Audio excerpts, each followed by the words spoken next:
but they're getting a handle on it. They're getting a handle on it. Sherry Knight looking lovely tonight. And let's see if I've missed anybody here. I think I may have. Jack Clark, good to see you. Joe Ortegon, nice to have you back. Joshua Taylor, good to see you. Excalibur, good to have you here. And now I think I'm caught up. Now I'm thinking, Chief, what's happening on Twitch? Do I believe Jeremy Corbell? I think Jeremy believes his sources. The gorgeous Michelle C. from Australia, good to see you. And let's see here. Did I miss anybody? No, I haven't. Yes, Butch Witkowski tonight, which means, hey, 416, how are you, buddy? Which means we're going to get into everything weird, strange, supernatural, paranormal, just the way Butch likes it. And you know what? We'll see what we can do to fire him up tonight. Your questions in hour number 2. Don't forget that a great way to support this show is through the Super Chat. And if you're new, don't forget to hit that subscribe button. Ring that bell because we are live 7 days a week at 9 p.m. Pacific, midnight Eastern time. So make sure you check it on out. And we love you. Here we go. Let's rock and roll right now.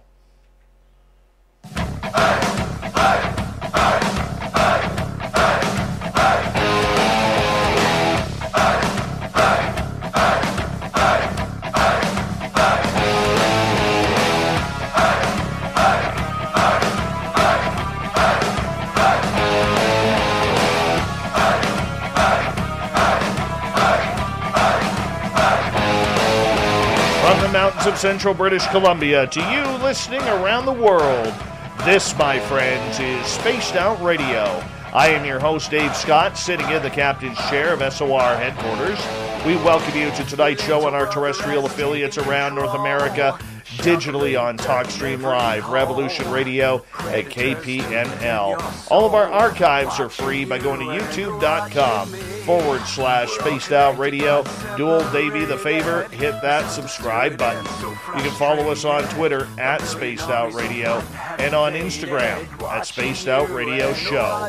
Our website is spacedoutradio.com, where we have a plethora of features for you, including rocking out to Bumblefoot and reading up on Captain Shirk's SOR Newswire. Tonight's show is brought to you by Chive Charities. Help make the world 10% happier by visiting Chive Charities today. You can find them on our website. Oh, he is back. He is back. The Butch is back. Yes, Butch Witkowski joins us at the end of each month to talk about the month that was in the weird and strange. Butch is no stranger to this show as he comes on and discusses everything from Dogman to ghosts, UFOs, paranormal, you name it, Butch has investigated it. His team, UFO Cop, is based out of the state of Pennsylvania. A former police officer, Butch now uses those techniques to try and find the mysteries and to try an even harder process in solving those mysteries. Butch Witkowski, good to have you back on Spaced Out Radio, my friend. Thank you so much for joining us. My pleasure, sir. What's been happening the last month? A lot of crazy stuff. Some UFO sightings. I'm getting a lot of historical sightings out of California. I have no idea why.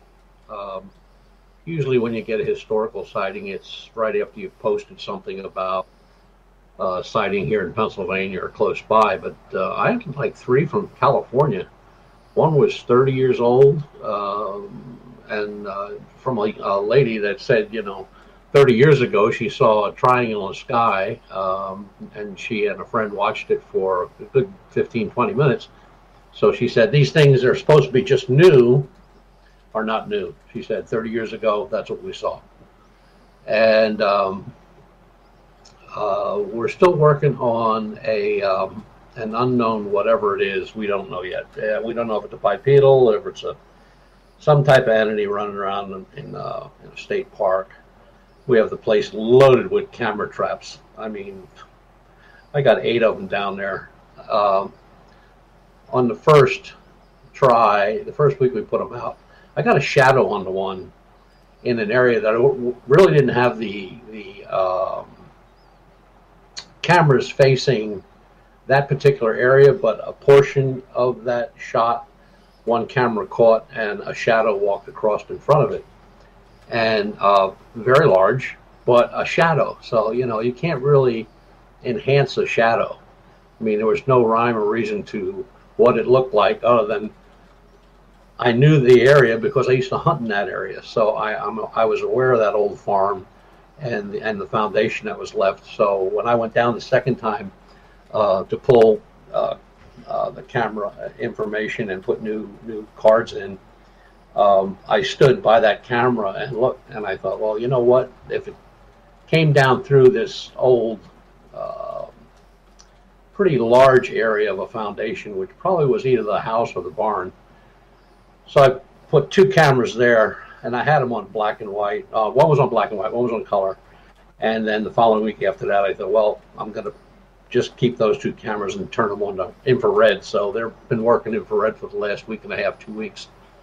So I'll get down there sometime this week, probably, and pull the cards and see if we got anything.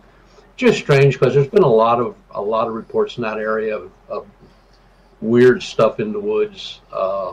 Nothing like Bigfoot though. It was just like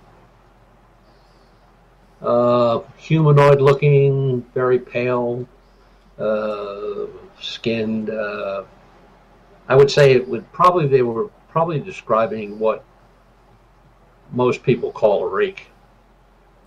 It was shot at twice, but that took place right outside the park because you're not allowed to carry guns in the park. But anyway, so that we got going on.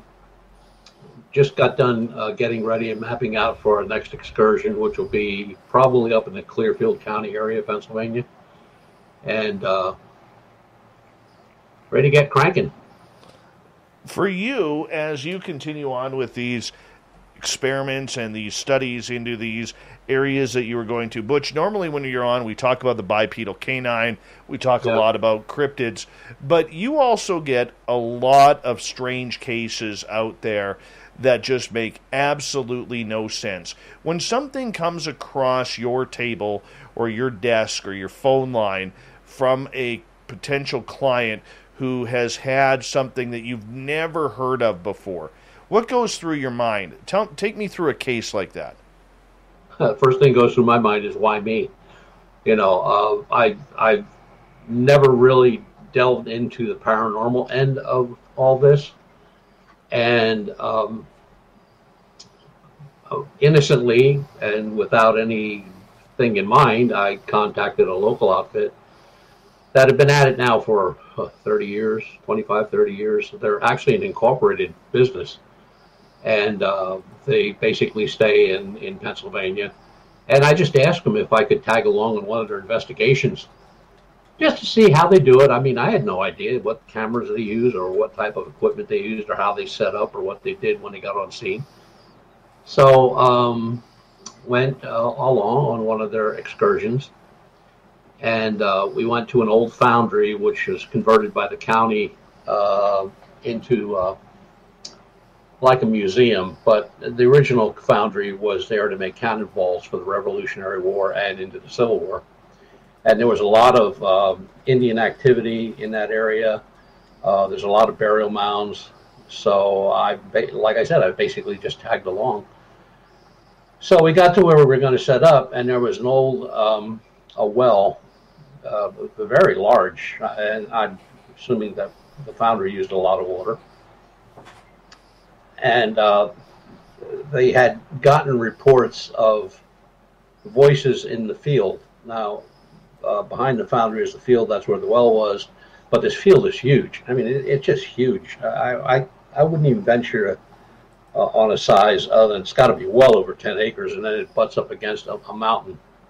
So you get to the end of the field, and there's a mountain, goes straight up. And he said the historical value is that there were a number of Indian tribe against Indian tribe battles that were fought on that particular piece of land over the past years. So, they set up a little bit of equipment, voice recording equipment, and then they explained to me that, they were going to take a flashlight and put a flashlight on top of the well, and then they were going to ask questions and have the light turn on and off to answer yes or no on the questions. And I thought to myself, okay, here we go. Now you're getting into some woo here. Yeah, we're getting into woo. And so they put the flashlight up there. It was just a little 2-cell. They put it up there. But what I did notice is right before the guy put it up, he was like messing around just to where the light would go on, and then when it would go off, that's when he placed it down. I thought, okay. Because those lights, just waving them will turn them on. So he starts asking questions. Is there anybody here? If there is, turn the light on. The light would go on. Then he asked another couple questions like, were you an Indian? Were you involved in a battle? Blah, blah, blah, blah. Were you wounded? Were you killed? And the light was going on and off, not really on the money. So, at this point, I'm like, you know what? I think I just wasted an evening. Maybe I'll stop at a restaurant and have some supper or something like that just to get out of here. And then I thought to myself, no, wait a minute. I said, can we use my flashlight? And he says, sure. I said, now, you don't have to turn this on. This has a button on it, and it's a very high lumen LED. So it's one time on low, push it again, it's on a medium, push it again, it's on high, and then push it again, it's on strobe, push it again, it goes off. So it was off. I checked it, made sure everything worked, and turned it off. And I said, put my flashlight up there and ask those questions. So he did. He put the light up there, and he said, were you wounded or killed here? If so, during the battle, if so, turn on the light. The light went on. No way. There was no way that anybody could touch that light. And there was no way that light was going on without pushing that button. And then he said, were there many Indians killed between the two tribes? Light on, yes. Light off, no. And first he turned the light off, and then he answered the question by turning the light back on. And this went on for about half an hour, and it was right on the money every time. And it was my flashlight. There was no way you were going to fool with the flashlight. You weren't going to turn anything or do anything like that. You had to push the button to turn it on.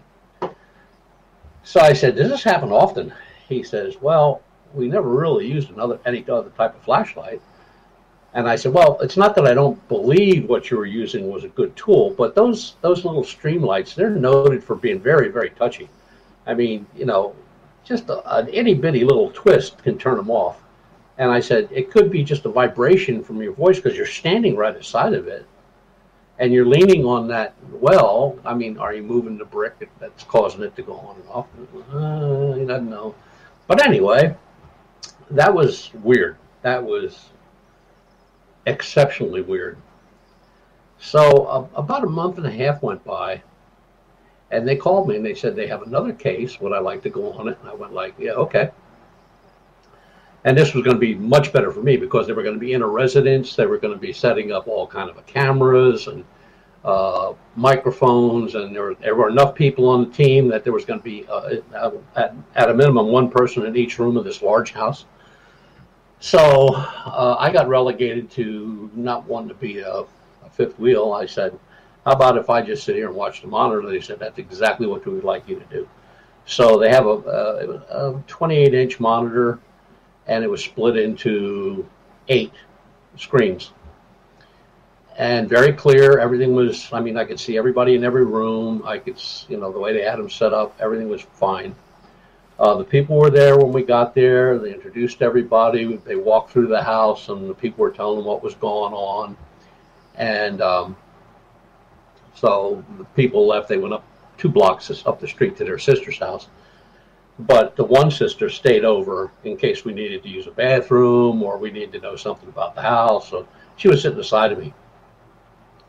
So I thought, oh, this is pretty good. I just get to sit here and, pretty much doze off. And everybody had a radio. We had a radio. And they would check in. I'm I'm up and running in room number 1, and they had a little diagram there. We were in the kitchen, and the kitchen led into a dining room, which automatically went into a large living room. So there was no wall. It was just out of the kitchen, through the doorway, and you went through the dining room, and you were in the living room. When the folks were still there, the lady was moving some stuff around so they could place a camera in the corner. And the little guy, he couldn't have been 4 or 5 years old. He comes over and he's got this big box in his hand. And he said, "Mom, can I open it? Can I open it?" And she said, because it was right around Christmas, right after Christmas. And she said, no. When we unpack everything, we get everything away. We can, stuff that isn't open, we can go through all together and blah, blah, blah, blah. So the kid was satisfied with that. So I watched her take this thing and put it on a rocking chair, a regular old wooden rocking chair. And I looked at her, I said, "So what exactly is that?" Because all it had was this big heart in the middle of the box and a doll. And she pushed on the heart, and in a little girl's tiny little voice, it said, "Will you play with me? Will you be my friend?" Like 4 or 5, 6 different things. And that's it. And then the light goes out, and the doll shuts up, and the doll's sitting there. So one of the other problems with the house was that up in the master bedroom, which was actually on the 3rd floor,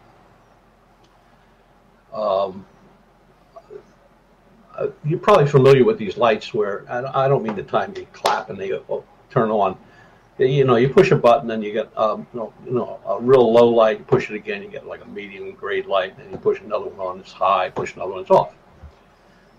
So the husband and wife were saying the light would go on by itself, and he said, "There's no way it goes on by itself. You got to push the button." But he said, like almost at between 2 and 3 every morning, this light would go on, and I went like, "Okay, here we go." And he said, he was just adamant about it. He said, "I've changed bulbs." He said, I even took that light back to Home Depot and bought another one and put that in. It does the same thing. I said, "You had the electric check. Maybe there's a bad circuit." "No, we had an electrician look at that. Everything's fine." Because it was his grandmother's. It was her grandmother's house that she passed away, and they got the house in the will. So the house was pretty much kept up to date. So I'm downstairs, and the girl inside of me gives me a shot and says, "The light just went on." Now, they were in that room, but they had stepped off into I think it was a dressing room to position a camera. And I got on the radio and I said, "A light just went on in the bedroom." And they're not in the bedroom. There's nobody in the bedroom. So he looks in, the light's on. So he goes over and he goes through and shuts it off. He walks back out, and light goes on again, and he comes over to the radio and he says, "What are you drinking?" I said, "Nothing. Why?" He said, "The light just went on again." I said, "Yeah, I just said that." He says, and he reaches down and he pulls the cord up. He didn't have it plugged in. He pulled the plug. And I went, "That's not good." He said, "No, that's not." So he said, "I'm leaving the plug out." They brought a computer in. They went outside the truck and got a computer. And this computer has some type of program that it can measure motion, like a motion detector. And it's just a program, and you plug a little sensor into the side, like like you plug in a card, and it's a motion detector. So he says, "Next time the light goes on, I need you to write down the exact time." I went, "Okay." I'm getting pretty simple jobs here. I'm liking this. Unfortunately, I wasn't paid. But so going through this a little bit. Next thing, we hear this music, and the girl again gives me a shot. And I was ready to. That one hurt. This was not a little girl. This was a little girl. And she says, "The doll." And I said, "The doll." She said, "The music, the doll." So from where I was sitting at the table to the doorway, 5 feet, 2 steps from me, I was right there. This thing is lit up. The music stops, and it says, "I see you," in a real husky man's voice. Now I'm thinking, okay, these guys are playing a really bad joke on me. And I said, "Yeah, I see you too." And then it says it again, but more sinister. Like, "I really see you." And I'm going like, okay, that's it. I'm out of here. Well, unfortunately, that girl had me by the belt, and I wasn't going anywhere, dragging her along. So I wrote down the time. No sooner I wrote the time down, she said the light just went on. So I wrote the time down for that. Got on the radio. I said, "Is there anybody in the basement or in the room above the dining room area?" "Yeah." "Do we have recorders up there?" "Yes." Okay. I told them what happened. So everybody's like in the kitchen all of a sudden. Well, the group downstairs, they caught it. It came through as "I see you," but not in the man's voice. It was in the little girl's voice. So you're hearing the voice. Yeah. Voice. Yes. In a man's voice. In a man's voice. Yeah. And it was recorded in a man's voice. Wow. So the people that were in the room above that dining area, they also hear, on their recorder, they got the same thing, but it's in the little girl's voice. So we do a timestamp, because they have timestamps not only on the computer that I'm watching, but there's timestamps on their recording devices. Timestamps were exact, right on the money, like 1:51 a.m. Right. So while this is all going on, the light goes on upstairs. So I marked the time down at that point. It was like maybe 3 minutes after that. And the guy said, "Okay, I'll go up and check." He goes up and checked. And first thing he did was, I saw him walk over to the computer, and he's like looking down at it. He said, what was the exact time again?" I don't remember what it was. I'm going to say it was like 1:53 or something like that. And he said, "That's exactly what it says here, 1:53. There was motion in this room." And he said, I'll show it to you when I come down." So he comes down, he's got the little laptop, and he said, "Here's 1:50. And he said, "Look at 1:53. And 1:53, this graph is going nuts." And I said, "What's going on here?" He said, "I ain't got a clue." So about 4:30, the family came back. The husband, wife, and the two kids were staying at the sister, sleeping. So we told him all what happened, or they told him all what happened, and they were very empathetic. They were handling this very well. Me, I was a nervous wreck. And then the husband goes in and picks the doll off the chair and looks at it, and he brings it into the kitchen, and he pushes the thing, and it does the same thing. A little bit of music, "Will you be my friend, la, la, la, la, la, can we go out and play, blah, blah, blah, blah, blah." And that's it. That's all it says. And he's holding it. I'm just going to kind of use this. And he's holding it, and he just like drops it. And I went like, "What's wrong?" He says, "Can I hear that again?" So they played everything back for him. He says, "On the back here, it says batteries not included." So this sucker had no batteries in it. And the battery that did that little bit of talking was just a little like a watch battery, that they stuck in for the kids to push the button and get something. And he took it outside, right out the door. He had a burn barrel out there, and he took a can of lighter fluid and he burned it right there. I went like, okay. So, that was my entrance kind of into paranormal. And I didn't get anything for quite a while. And then it was actually started as a UFO report. And it was a snowy night. It was January. It was cold. And Alon got the call, and he sent it over to me. And this guy is watching glowing red orbs come over the mountain by his house and over the farm where he's living at. And he tells me where he's at. And I'm like, "Buddy, you're like 5 miles from my house. I'll be right there." So go out, jump in the truck, get down. He's outside. It's snowing. And he said, maybe every 10 or 15 minutes they come over. I was standing around there waiting, and sure as shooting. I mean, here they came. There were like 3 of them. And Butch, I'm going to get you to hold on right there as we are going to go to break here at the bottom of the hour. It's a rarity tonight. We're hearing some ghost stories from the legendary Butch Witkowski. here on Strange Days on Spaced Out Radio's website, UFOcop.com. We continue with Butch Witkowski's Strange Days right after this.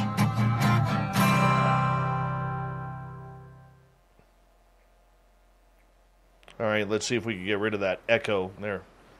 Hey, Space Travel. There we go. Now we're away from that echo. Yeah.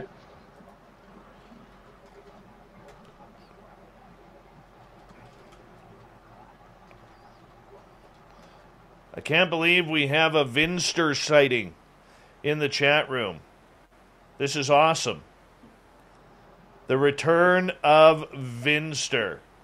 There he is. Read him and weep, ladies. Read him and weep. The Vinster has returned. Manuel, I'll ask that question in hour number 2. So just hit me up in hour 2 about that if you don't mind. Uh-huh. Tracy Benna, welcome to Spaced Out Radio's chat room. Shauna, welcome to Spaced Out Radio's chat room. Philip Baca, good to see you, my friend.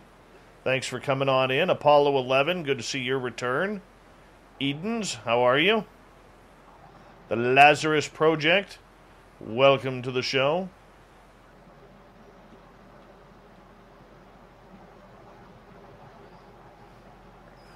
Vinny was at the World Series of Bingo. That doesn't surprise me. Does not surprise me. And he wasn't there playing, Butch. He was there looking for a date. Mm-hmm.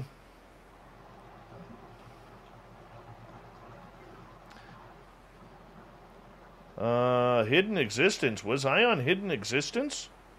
What was I talking about? I don't recall doing Hidden Existence.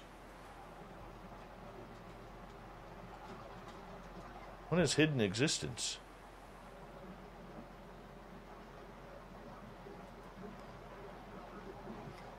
Was I interviewed on Hidden Existence? Podcast?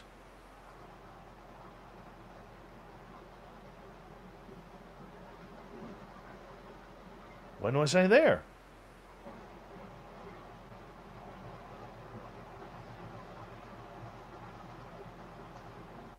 Well, that's with Daniela. Yes, thank you. That's with Daniela. Right. Hey, Night Gazer, how are you?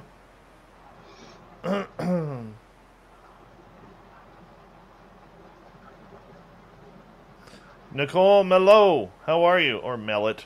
Probably Melot. Welcome to the chat room. And...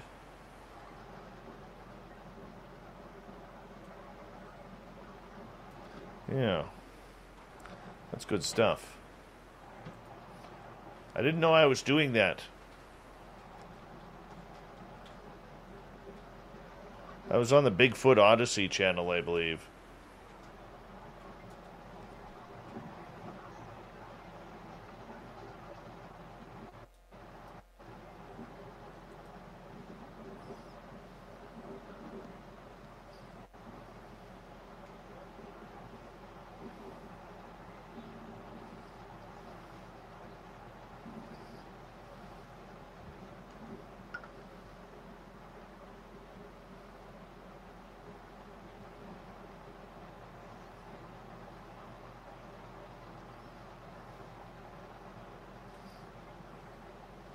Butch, we got about 2 minutes here, more a minute and a half.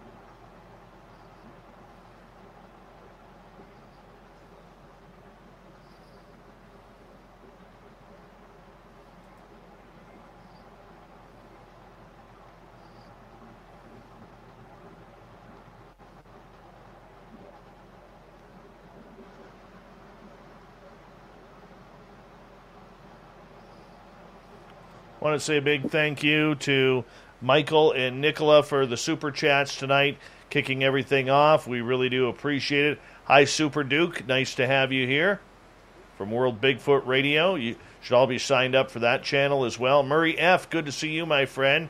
Fapparino, you must be all giddy that Vinny is away from the World Series of Bingo and back to the chat room where he belongs.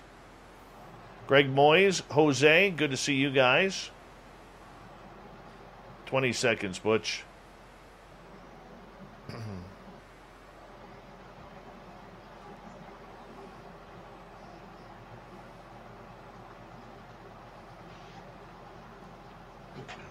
Amy WC looking lovely tonight.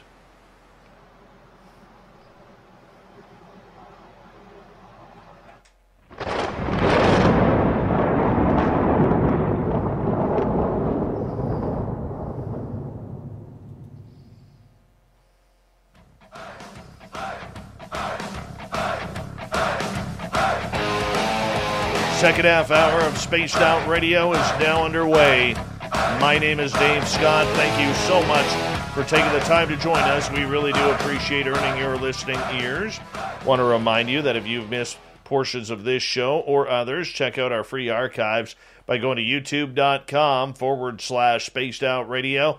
Do me the favor, hit that subscribe button. Our website is spacedoutradio.com, where we have a plethora of features for you, including rocking out to Bumblefoot and reading up on Captain Shirk's SOR Newswire. Follow us on Twitter at Spaced Out Radio and on Instagram at Spaced Out Radio Show. The mean, the angry, the cranky, the man who never eats breakfast for dinner, Butch Witkowski from UFOcop.com has returned for Strange Days. We bring Butch in at the end of each month to kind of break down the month that was in everything paranormal and supernatural. Butch, welcome back. Yes, sir. Good to have you here. You were telling this paranormal story about the flashlights. Yeah. And then we went to the red orbs over the farm. So he said, well, they're not done yet. And I'm going like, what do you mean they're not done yet? And he says, well, there's got to be a helicopter involved here somewhere. And I'm going like, a helicopter? It's in a snowstorm. This isn't like, it's just cold outside. It's a snowstorm. 5 minutes later, here come two more of these red orbs, and they're followed by a helicopter. So I shot a picture, and then that was it. He said, yeah, well, they're done for the night. I'm going like, what, do you have a time schedule for these things? And he said, pretty much. He said, I've been watching them for a month. I went like, wow. So we went into the farmhouse, and we were talking, and he says, now, here's the strange part. And I said, okay. He says, I had some family here tonight. And they just came to visit, and everybody was getting ready to go home. We were just outside, kissy, huggy, bye-bye, shake hands, all that stuff, see you soon. And he said, everybody just kind of, they weren't themselves. They were just kind of out of it. And I said, well, what does that mean, out of it? He said, well, nobody was saying anything. They just kept looking around at everything. And I'm like, everything what? I said, you were standing in the driveway.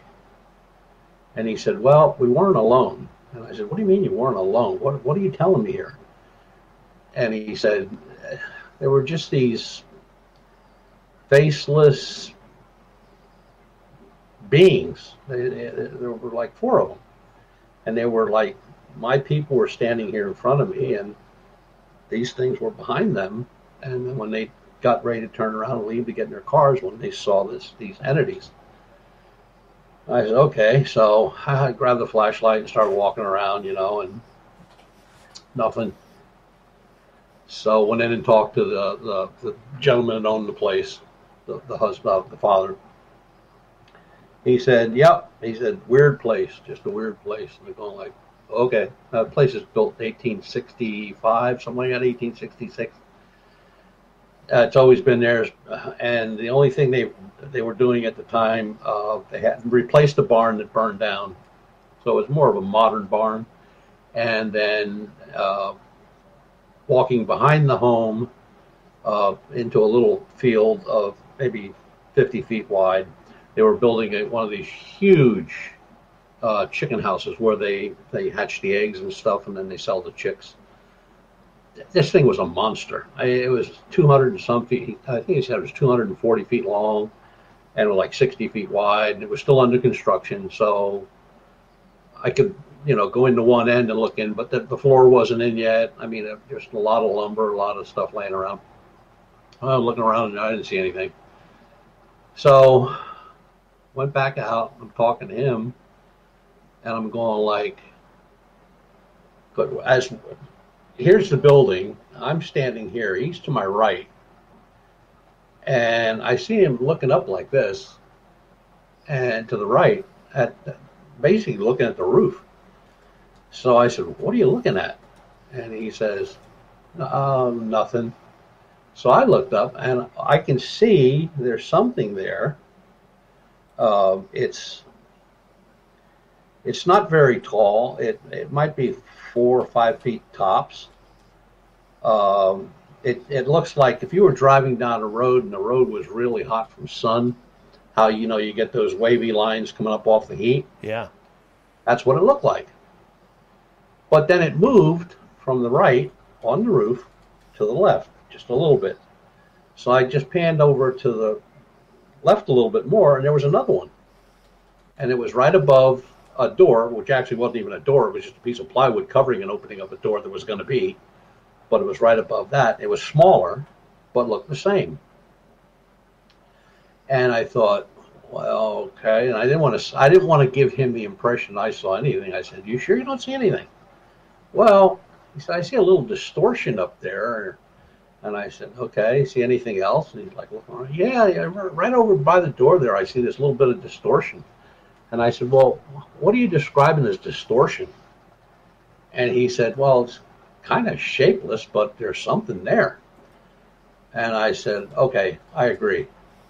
So there's nothing behind it that would have given the impression of light being emitted from maybe a farm or a house behind it that was causing some type of illusion. So about a week later, Lon Strickler and I and Lon's son went up there and got all the thermal imaging stuff out of the truck and started walking around, and we talked to them in the house. Then the boy, Matt and Lon and I walked outside, and I showed him where these things were. So we put the infrared up, and I gave one to Matt. Matt put it up. He says, "There's something there." And I put it up. And yeah, there is something there, but I don't know what it is. And what does it look like to you? And he says, I said, "To me, it looks like it's a little taller than the first time I saw it." And I kind of scanned down to above that doorway. Now, at that point, Lon's walking toward that door. And he stops maybe 8-10 feet from the door. And he's like motioning like this. And I don't know what that means. That means come here and stay back. So we just stayed there. And then I said to him, I said, "Well, when he came back and he looked and, he could see through the thermal imaging." He says, "I have no clue." He said, "But," he said, when I was walking up toward the door, he said, "I heard like chanting, like Indian chanting." And I said, "Well, you're in a good spot for it, because this whole valley was Susquehannock Indian, and they were at war with everybody. So are these guys building this?" First thing that came to my mind was, are these guys building this chicken farm thing on top of a burial ground? And now we've got some watchers, or guardians. And it just went on and on and on. So I've been there a number of times. Not the last time, but the time before that when I was there. They weren't on the roof anymore. The building is pretty much finished. But now a lot of the dirt that they had moved to put this building in was down at the end of the field. And when I scanned down through the field, I could see the same type of entity near a dirt pile. I didn't see the second one, but only the one. And I'm going like, geez, so what do we got here? And then the owner, he was saying about there's a pond outside the home. You come out the front door and there's a yard, and then maybe 30 yards away there's a pond, a little small fishing pond. And he said, "I never heard it before." He said, "But I hear music." And I went, music? What kind of music? He said, I don't know. He said, it sounds like a bunch of Indians raising hell. I'm going like, really? And he goes, yeah. So I left a recorder with him. And I said, you hear that? Just push this button. When it stops, just push this button again. So he heard it. I can hear him talking while it's recording, but I hear no music. But he hears it. Excuse me. He says, do you hear those drums? And I'm going like, no, I don't. So while Lon and Matt were there, we were standing beside the truck talking. And I said, there is one thing that I really need you guys to validate for me. I said, when I was here the last time, I said, if you look straight across from this driveway, look straight across the street and the field. There's a road and a field. And there's another road. I said, do you guys see a light? And he said, yeah, it's red. Wait a minute. No, it's blue. No, it's red. Not one out. And they both were saying the same thing at the same time. So I said, here's a pair of binoculars. You guys stay here and watch that. I'm going over there. So I got in the truck, drove around, and drove up that road, and I could see them. I could see them in the light of the barn light, and had a radio. And they said, I said, can you see me? And they said, yeah. I said, is the light on? And they said, yeah. I'm looking all around. I'm right there. There's no light on. He says, yep, it just changed to blue. And I'm going like, there is no light here. I said, I had my little flashlight, pulled it out, and I flashed it. I said, do you see that light? They said, yeah. He said, it's right beside of you. I'm looking left and right, left and right. I'm going like, this is crazy. This is nuts. So I went there the next day in the daytime, walked all over the side of that mountain. And I didn't see any light. I didn't see anything that would have made a light. There was no wiring. There was no, a lot of these in the country, a lot of these old pumps and stuff they have for sewage and have lights on. When they don't work, the light starts flashing red so somebody can report it that, the water is shut down or whatever.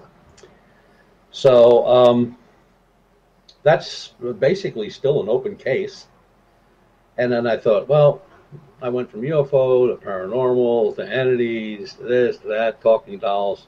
That has to be the end of it. No, I'm not that lucky. About a month and a half after that, it starts out with another UFO call. Guy got a hold of me through email and said that he has a picture of a triangle he'd like to show me. I say, okay, where are you at? And he said, well, I'm right in Denver. Well, that's where I lived. And I said, well, whereabouts? And he told me. I said, no, you're right across from the school. He said, yeah. I said, okay, I'll be down. He said, well, I don't get home until 10 o'clock. I said, okay, I'll be there a little after 10. So about 20 after 10, I rolled up. He was waiting out front for me. And we walked in. The minute I put my foot on those steps, Dave, I just had the god-awfulest feeling like I should not be here. I should go home and crawl under my bed and lock the doors and grab a gun and just stay there forever. So it didn't take but a few seconds when I walked in the door. Every wall has a crucifix on it. There's pictures of the Inquisition, people being tortured, maimed, and burned. The house is full of antiques, of Satan, ashtrays, and metal artifacts. And this, I said, what do you guys do for a living? He said, well, we're antique dealers. He said, I work construction in Philadelphia. I went like, uh-huh. I said, so you collect all this stuff? He said, oh, yeah, all these crucifixes and stuff, they're off of coffins. Really? He said, yeah, off of coffins. So he said, we collect all this stuff. He said, that brings big money up in New York. He said, people buy that stuff by the tons. I'm like, all righty. So can I see the picture of the UFO? I want to get out of there as fast as possible, man. I just want to leave. Why do you think you were feeling that way? I don't know. The minute my foot hit that step, I just had this really bad feeling that this was someplace I do not want to go into. I don't want to know anything about. I just want out of there. But I thought, well, not right now to be a pussy in front of anybody. So, and I'm not going to break out crying or anything. So we'll just go in and get it over with. So we're talking, and he shows me the picture, and it's a good picture of a triangle And I said, where were you when this? He said, I was right out front. I said, just got out of the truck. He said, you could see that it was still daylight. It was a Saturday because I'd only worked that morning. And he said, I looked up, and he said, there it was. And he said, I took the shot. And it was a good picture. And I got a copy of it. And then he says, but that's really not the problem. Here we go. Now I thought, here we're going to get it now, buddy. So I said, he said, we have a lot of problems here. And I'm going like, okay, what kind of problems? He said, I really don't know. And I said, well, that's not telling me anything that I can help you with. And his wife walks in, and she's got the Eye of Horus tattooed across her forehead. Just like that big, from one side to the other. And I'm looking at her, I'm going like, now I really need to know where the exit is. And there's a Bible. And then right aside of on the table, right aside of the Bible, there's the I forget the name of it. It's a book on spells and stuff like it, Maleficargus or something like that, whatever. But anyway, it's laying right there. And I said, so you folks are religious? He says, well, he said, I study, Jewish Kabbalah. I went, okay. And she said, I used to be Roman Catholic. He said, but my mom was a witch, so that didn't last too long. And I'm going like, oh boy, what did I bite into this time? Now, in the time we're inside, this gentleman drank a bottle of Johnny Walker Black. The whole bottle. From start to finish. On an investigation. And he was as straight as an arrow. I'd have been on the floor or laying out in the street in the gutter. This guy was straight as an arrow, didn't slur his words, anything like that. And I said, okay, let's get to the meat of this. What is the problem in the house? Which I thought was pretty obvious. And he said, well, there's things living here that shouldn't be.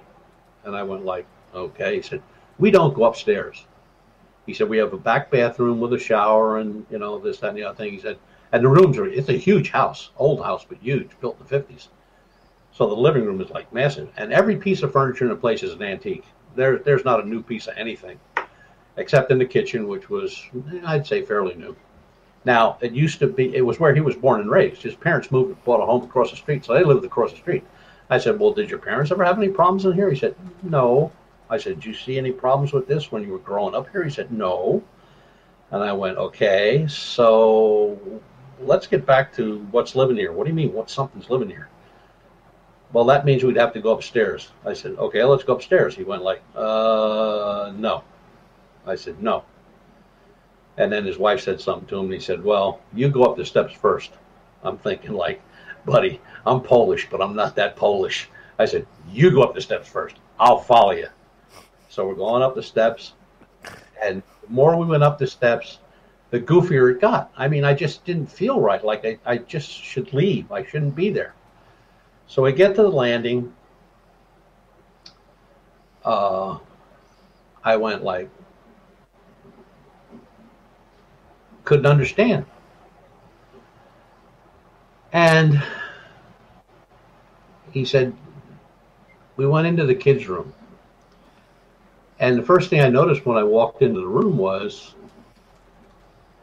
every door, there was two closets, one in one corner, one in the other, and they were screwed shut. And I said, no, you don't use the upstairs at all. The kid don't stay up here or anything. And the little boy was 4. He just turned 4. And he said, no. He said, there's bad things in here. So I had a meter with me, and I walked over to the closet that was screwed shut, and I put the meter up, and it just went wild. It just pinned the needle. And I said, can we open it? He says, you can. I'm not opening it. I said, you have a screwdriver? He said, yeah. So he gives me a screwdriver. So I open it up, and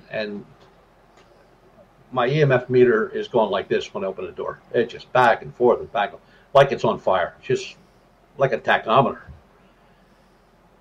And I thought, this ain't good. So shut the door, put the screws back in. I said, is that it? He went like, no, the wife's dressing room. And I said, what's wrong with the dressing room? He says, you have to see it to believe it. And I went like, okay. Walk in, there's one of these big tall mirrors like women use when they get dressed. They got to see the whole body, you know, everything's in place. You walk in front of it, it turns black. It's a mirror. I mean, when I walked in and looked at it, I could see the room. When I walked in front of it, it turns black. I went like, I got to get pictures. I was taking pictures like a madman. So he said, well, we got one more place to go. I said, where's that? He said, attic. I said, okay. He said,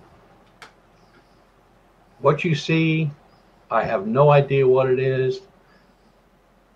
He said, you think I'm crazy, or you think we should just burn the house down? That was my first thought. Light the place. So we're going up the steps, and about halfway up, I stopped. I actually stopped. I wasn't going any further. And, you know, I reached behind my belt, and I put my hand on a revolver. And hold on, how are you going to shoot a ghost? Wait a minute.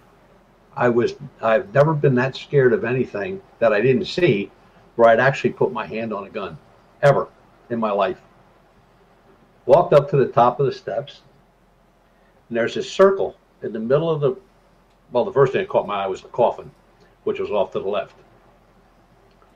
So there is this circle in the middle of the room, and it's just wooden floor, you know, not plywood, but, you know, like planks, old pine, and one little bulb. And I said, so what's up here, and why is there a coffin in the corner? Oh, we bought that at a sale. He said a lot of these undertakers go out of business to have these sales, so we go and get this, you know, stuff. And he said, and then we sell it. And I said, okay, and that answers that. So what's all the jars? And they were like 1 gallon jars, like pickle jars, but a gallon. Right. Filled with dirt. And I said, so what's with the dirt? He said, oh, that we get that off a fresh burial. I said, what? He said, we take that from fresh burials. I went like, uh-huh. And the reason is you take that stuff to New York and people buy that stuff. Oh, yeah. He said, Satanists love that stuff. We were like, okay. So now the guy is starting to back down the steps. I'm going, where are you going? He says, you'll see in a minute. Next thing I know, I look over at the circle. It's not there in the middle of the room anymore. Dave, it's over here. The same circle. I turn around, I'm talking to him. I said, wait a minute. That circle moved. It was right here. Now it's over there. He said, yeah, well, take another look. Now it's over there. No. It's over in the corner. I said, so now I'm crazy, right? I got a flashlight. I'm like looking through the rafters for a projector. I'm thinking this guy's really pulling my cork. And if he is, I'm going to shoot him. So, you know, I turn around and look at him, and he's crying. And I said, you all right? He's there. I need to go downstairs right now. And I said, okay. So we go downstairs to the living room, and we sit down. He breaks out another bottle of Johnny Walker Black. Now, this guy is like chugging. I'm like, wow. I mean, in my younger days, maybe, but not, no way. And the wife is going on and on about her mother being a witch and how she used to put spells on people. And all I want is out of this house. But I'm getting nowhere. I said, okay, let's see. What did you buy last? When did this start? He said, about a month ago. I said, did you buy anything and bring it into the house? Yes, I did. I said, can I see it? He said, it's locked in the trunk in the car out back. I said, can you get it? Can I see it? Yeah. And then she comes in with another box, a cardboard, okay, an egg box, you know. And she starts pulling stuff out. Butch, I'm going to get you to leave it right there for right now because that's a good place to end it with some suspense. What the heck is in the trunk of the car? That's what we are going to find out when we come back on Spaced Out Radio with Butch Witkowski. If you're in one of our chat rooms, put a guess in the chat room. I want to know what you guys think is in the back of that car. I have my own suspicions, but we'll figure it out when we return with Butch Witkowski's Strange Days. UFOcop.com is his website. Check it on out. Butch Witkowski's Strange Days happens at the end of each month, where we break down the month that was, the weird and strange. Different topic tonight, paranormal woo. We'll be back right after this.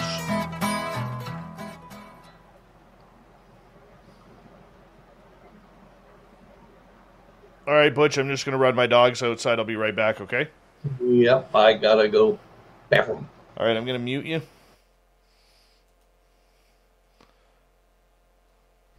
All right, we'll be right back. Hi, Bizzler. Hey there, Greg Moyes. Be right back, guys. Goober Bear, what's happening?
right, Butch, I am back. How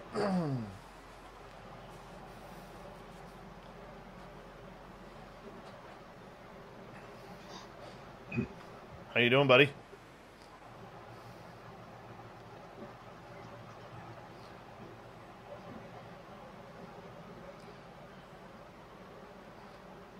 Super Butch, we have about a minute 25. Okay. Yeah.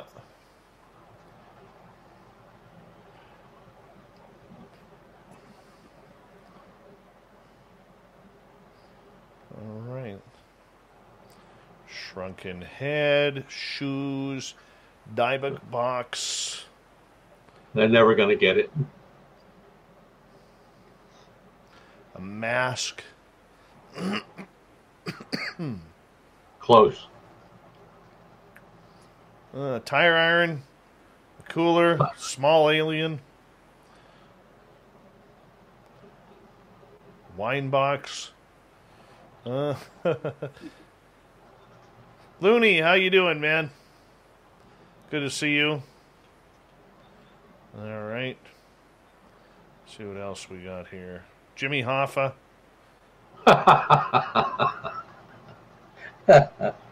Jesse Peak, welcome back. Big thank you to Andrew, to Ozzy, Steve, let's see, J1, Vinster, Ed, Michael, and Nicola for the amazing super chats. Mr. Cowley, welcome back to the show. Oh, Mr. Cowley. You're listening to Spaced Out Radio with Dave Scott. Follow Dave on Twitter at Spaced Out Radio and on Facebook, Spaced Out Radio Show. Here we go with hour number 2 of Spaced Out Radio tonight.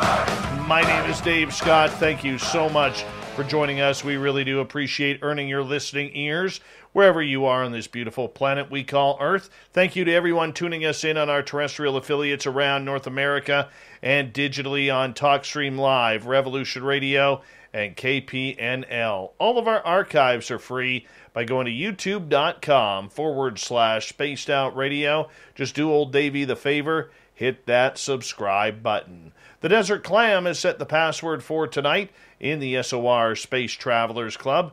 Kyphosis. Kyphosis is your password. Use it wisely, Space Travelers, as the Clam sets the password each and every night right here on Spaced Out Radio. Our website is spacedoutradio.com, where we have a plethora of features for you, including rocking out to Bumblefoot and reading up on Captain Shirk's SOR Newswire. Follow us on Twitter at Spaced Out Radio and on Instagram at Spaced Out Radio Show. We continue on tonight with Butch Witkowski's Strange Days. He comes on near the end of each month to talk about a weird and strange stories of the month that was and investigations that he's made. Website is UFOcop.com. Butch, welcome back. Okay, sir. All right. So right before the break, I had to cut you off right before you were going to tell a story about what was in the satanic homes and why it was happening. It takes us to a trunk locked outside in an old vehicle. You got to pick up the story from there. Well, so the gentleman goes out, and the wife puts this box down in front of me, and she starts taking stuff out. And the first thing that she pulls out is a Haitian blood cup. Now, I've only knew what that was because in my wife and I's travels to the Caribbean and around there and with cruises and vacations, I've seen those before. The blood cup is used in ceremonies where a chicken is bled out, and then some people drink the blood, some people splash it on themselves, whatever. And then there's a deck of cards, tarot cards, dated 1730. And then there's a bunch of little brass devil heads. There's a box. At first it looked to me like an old pencil box from school, but when you opened it up, it was like, they might have been 8 inches long. And It just looked like a very sharp spike, but it was very ornate. There were two of those in there. And then there was a shirt, which looked very, very old. As a matter of fact, it was actually inside of a plastic all folded up. But the front of it was just covered with dried blood. And I'm like, okay. And I said, so what is all this stuff? And she said, well, it's just stuff that we buy, we collect, and we sell. Okay. And then there were some candelabras in there that, well, of course, everything had the devil of some sort in some position on there. So he comes in the back door, and he's got a wooden box. And he puts it on the table, and she moves all the stuff out of the way. And I took pictures of everything. I have pictures of all that stuff. And he opens it up, and he pulls out this, it was a mask. And it was a Haitian death mask. So it had the horns on it were actually animal horns, I believe, from a goat. Very ornately painted in very bright colors, yellow, red, bright blue, and green. Very bulging eyes that were probably came out of a doll or a dummy or something like that. And I said, so you brought this in and that's when this all started? He said, yeah. He said, I kind of figured out when we really realized that it was made out of human skin that this was a bad omen. So I said, okay. So I took some pictures. I took some really good close-ups. And I said, by any chance, would you have a microscope or a magnifying glass? Yeah, I got one of those. I said, can I borrow it?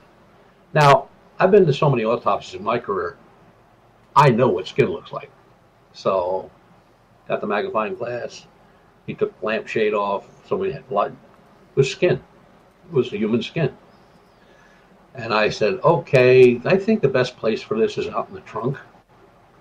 Yeah, he said, we have a buyer. We're going to get it up to him sometime next week. I went like, oh, okay.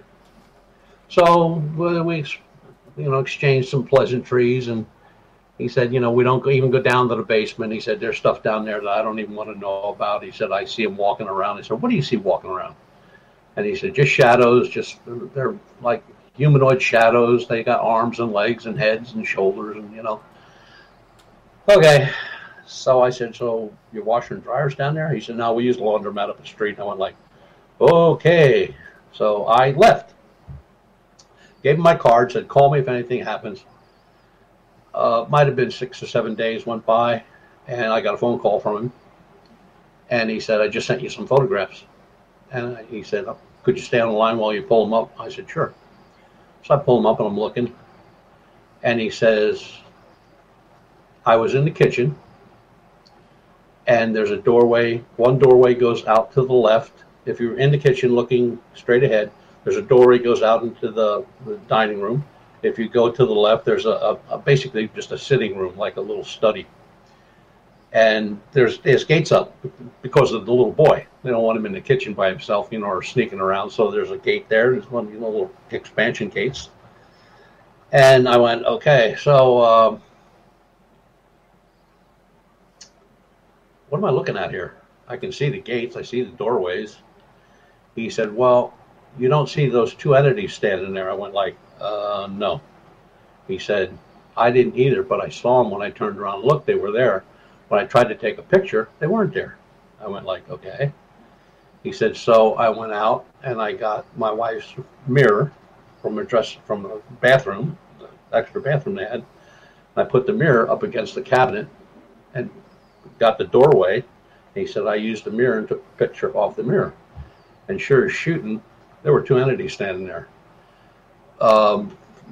Assuming that the gate was probably 3 foot high. The one might have been 5 foot tall. The other one maybe 4.5 foot tall. I could see facial features. I could see eyes. I could see nose. I could see a chin.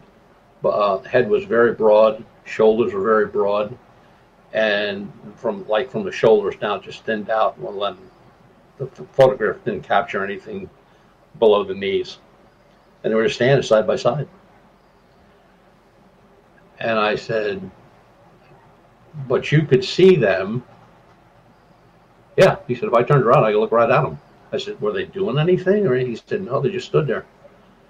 And he said, that's when I realized that the cellar door was open. So actually, he said, when you open up the cellar door, there were like coat racks in there you can hang coats in. And we had rain that day. And he said, my wife probably went in and got a raincoat before she went to work. And I went like, okay. And she never shut the door. And they came up from the basement. And I went like, okay. Now, you know, Dave, I'm trying to put all this together in my head, what I've seen. You know, the place was like a museum of horror. I mean, who has pictures of the Inquisition, people being tortured and skinned alive and burned and beheaded and cut in half, and who has that stuff in their living room? At any point, did you not think of the minute you knew that mask or whatever was human skin? Did you not think of calling the police on that? No, because you know what else was stamped on the back of it? Made in Haiti. So it was legit. You could probably buy it in Haiti. So here's the best part. I left a couple days go by. I called Lon because, you know, the Maleficaris was on the table, and a Bible that was probably older than dirt, and some books on witchcraft and spells and all this stuff. And this guy polishing off 2 quarts of 2/5 of liquor, and straight as an arrow. And I showed him all the pictures. I even had pictures of the wife with her Eye of Horus tattooed across her forehead. And he had some Kabbalah symbols tattooed on his neck.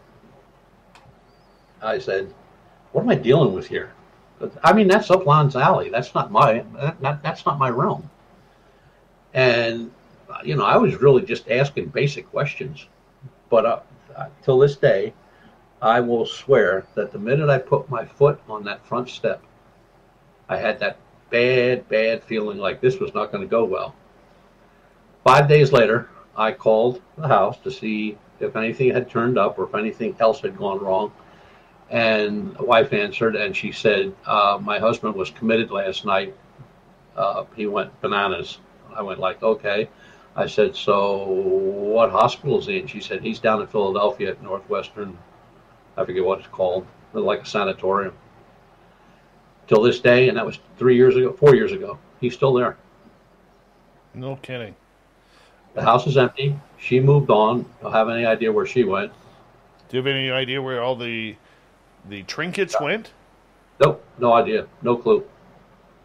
The place is empty. The cars are gone. He's gone. She's gone. I have no idea. I tried to get information from his mother and father, which live across the street, and they said they just told us he was going on vacation. I said, how long ago was that? And she said, a long time. I said, isn't that strange? And she went, no, he was always a strange kid. And I'm thinking, like, lady, you ain't got a clue. And you know, I mean, I have all the stuff. I kept all the reports, the pictures and everything. And even right now, if I pulled them up and looked at them, I'd just shut them right off. I just can't even look at them. I mean, it was just so bizarre. I mean, who keeps a casket and grave dirt in their attic? What the hell was with the circle going from here to there, to here to there, to here to there? There was nobody up there but him and I. And he was on the step below me. I was on the top step. What was the circle? And when I really thought about it, you know, it was like, it might have been a little 40-watt bulb hanging off a wire. The place was lit up like it was LED lighting. I till this day, I don't know. You know, Lon, you know, I gave everything to him, told him everything, and he said that was just a bad place to be. And I went like, then he was a little concerned. He said, has anything happened since you've been home? Did you bring anything home with you? And I said, no. It probably took one look at me and went like, forget it. This guy's a loser. That was it. That was the end of it. So there was a second story that turned out with a UFO and entities on a chicken coop, and a UFO and a haunted house. And you know, I just, like I said, that's, you know, all I could do when I was there was ask basic questions. I mean, I'm not by any means a paranormal investigator, but I don't know how people could live like that. Oh, and the other thing, when we went upstairs, I almost forgot that. When we went upstairs, the girl yelled up the steps. She said, "Don't forget to show him the bathroom." And he went like, "Okay." And before we went into the kids' room, we went into the bathroom. He turned the light on, and the sink had this mat of red hair, and I mean red hair, as ginger as you could get, just a big mat of it. And I said, "Oh, drain clogged." He went like, "No." He said, "That just showed up one day." And I said, "Oh, just showed up." He went, "Yeah." He said, "You did notice that my wife's a blonde." I went like, "Yeah, I did." Okay, let's move on. No kidding. I just, that place it just took the steam right out of me. And then when she said he was committed, he was taken to the Ephrata Hospital, and they called an ambulance and had him taken right down to Philadelphia. He's been there ever since. And the house is empty. There's nobody living there. There's no cars. It's just empty. There's no furniture. There's nothing on the walls. I mean, it's just an empty house. No kidding. That is just totally very weird. Very, very weird. Butch Witkowski and UFOcop.com. We continue on here tonight. Butch, in the cryptid world, do you get a lot of strange creatures? I know you're talking about Dogman a lot, or bipedal canines, or whatever the issue may be with the cryptids that you are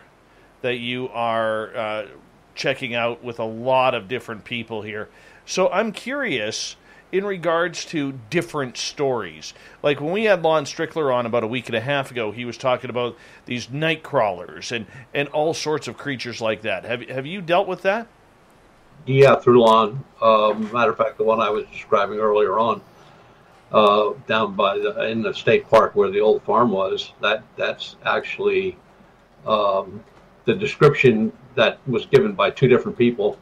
Now, they live on the state farm game land, but they had their homes on that before the state bought it, so they're grandfathered in. Them and their families can live there forever. But there's only two houses that are private that are on state game land, or the state park. And they both saw it. As a matter of fact, like I said, the one guy took a shot at it. And his description was very tall, very skinny, very long arms, very spindly legs, kind of a roundish head, almost like a perfect circle, very dark eyes.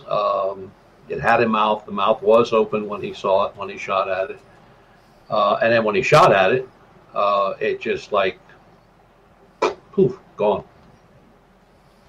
So that's why I have the cameras down there, because I figured, well, if there's something down there, with all the cameras I got down there, I got to get something. I mean, I've gotten hikers, I've gotten deer, I've gotten birds, I've gotten everything you can think of, but nothing like a rake. But rakes in Pennsylvania aren't all, they're not that uncommon. Up along the New York border, there's I wouldn't say a myriad of reports, but there's a good couple dozen reports over a period of years. And then down toward the Maryland line, there's a couple there also. And they're in very remote areas like state parks and just mountain ranges that are down there. Nothing, like in any communities. But, and we've had, besides the standard, I call it the standard upright canine, we've had animals on all fours that were very large, described by the three reports we have, Great Dane size, long, hairless tails, from the midsection of the body, which is very muscular, a hump that rises up and goes right to the head. So here's the head, and the hump comes up like this and meets right to the head.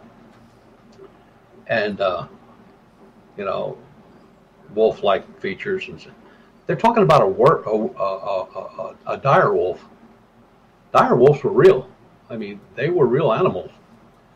And to have two of them in the same place at the same time, seen by different people, that's nuts. Now, I haven't been down there yet because it's an area where there are no homes around there. It's kind of remote. But if you'd go 5 miles in either direction, you'd run into, you know, townhouses and stuff like that. But that particular area, which is really a lot of hunters go to for deer and pheasant, and there's a state game land office about 7 miles down the road. And the guys down there said, "No, we get those reports all the time. It's probably just a big dog." Well, dogs don't look like that. I mean, you have this huge body. You know, Great Dane's not a little dog. I mean, you know, so you're figuring if you just took the Great Dane and you muscled him up, and then, you know, and he's got a tail with no hair on it, that's number one. And then the body comes, you know, from the hips, it starts to hump out, and the hump meets the top of its head. That's a dire wolf. Now, dire wolves have been pretty much extinct for a long time. So I don't know what the heck those are. I have no idea. But they were both, the two folks, the two guys that saw both separate reports, but there were two the first time and two the second time. So it's a pair. And they were seen chasing deer.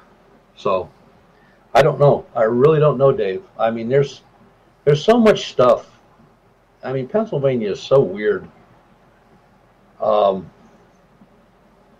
At one time or another, you name it, we've had it, or we've had reports on it. And, you know, you can only follow up so much because, you know, of course you get the people that want to, you know, just blow smoke in your ear.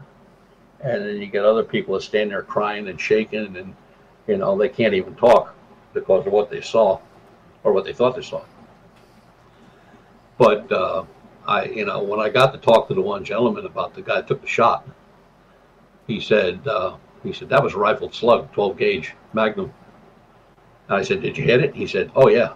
He said it was only 40, 50 feet away. He said, "I couldn't have missed if I was blind." I said, "Anything happened when you hit it?" He said, "Not a thing." He said it just turned around and walked away like nothing happened. So I don't know. I have a gentleman coming to the house with his wife.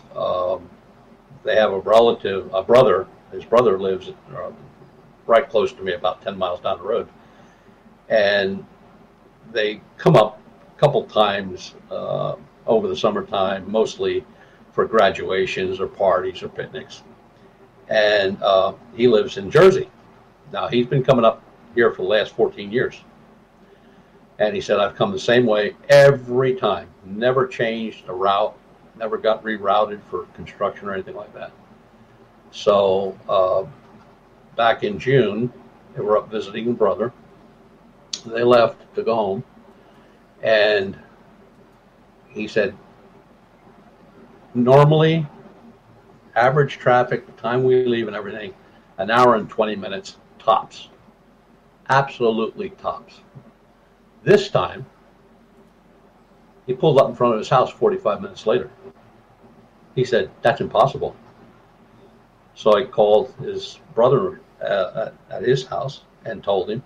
And he said, "There ain't no way you got from here to there because he lives in northern New Jersey." He said, "There's no way you got there in 45 minutes. He said, "I'm calling you from the house." And his brother at that point didn't even believe him. He said, "Well, I'm going to hang up. You call the house." And at that point, it was probably like maybe 55, close to an hour when they were there. Brother called him at the house, and he was home. Big speeding. Lots of speeding. Butch, I'm going to get you to hold on right there before we go to break here. at the bottom of the hour, halfway through the show. We got Butch Witkowski for another 1 hour here on Spaced Out Radio before we bring in John Hudson for the unbiased UFO report. We get to the news wire and the thought of the day in hour 3. Butch Witkowski's Strange Days happens at the back end of every month, right here on the mighty SOR, as he turns up the woo on Spaced Out Radio.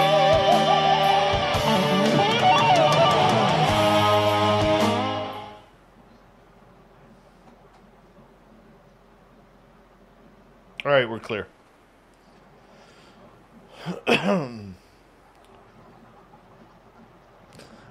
Big thank you to my wrenches for dealing with the troll. Thank you. Good job. And kind of go from there. Great work. B. Hoff is asking, I tried to contact Butch via Facebook. No reply. How can I get in contact about a cryptid I saw? Best way is go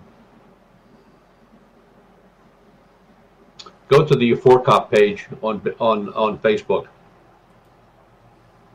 That'd be the best. Or I could give him my email address right now. Yeah, give it. I'll type it in there. It's Butch218 at DJAZZ. That's DEJAZZD.com. There we go. Just like that? That's it. Perfect.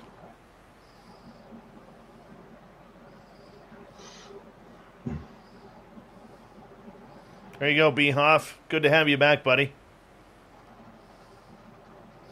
I noticed Gary the Dutchman in the chat room today. And, it's that time of night. I got a haircut today.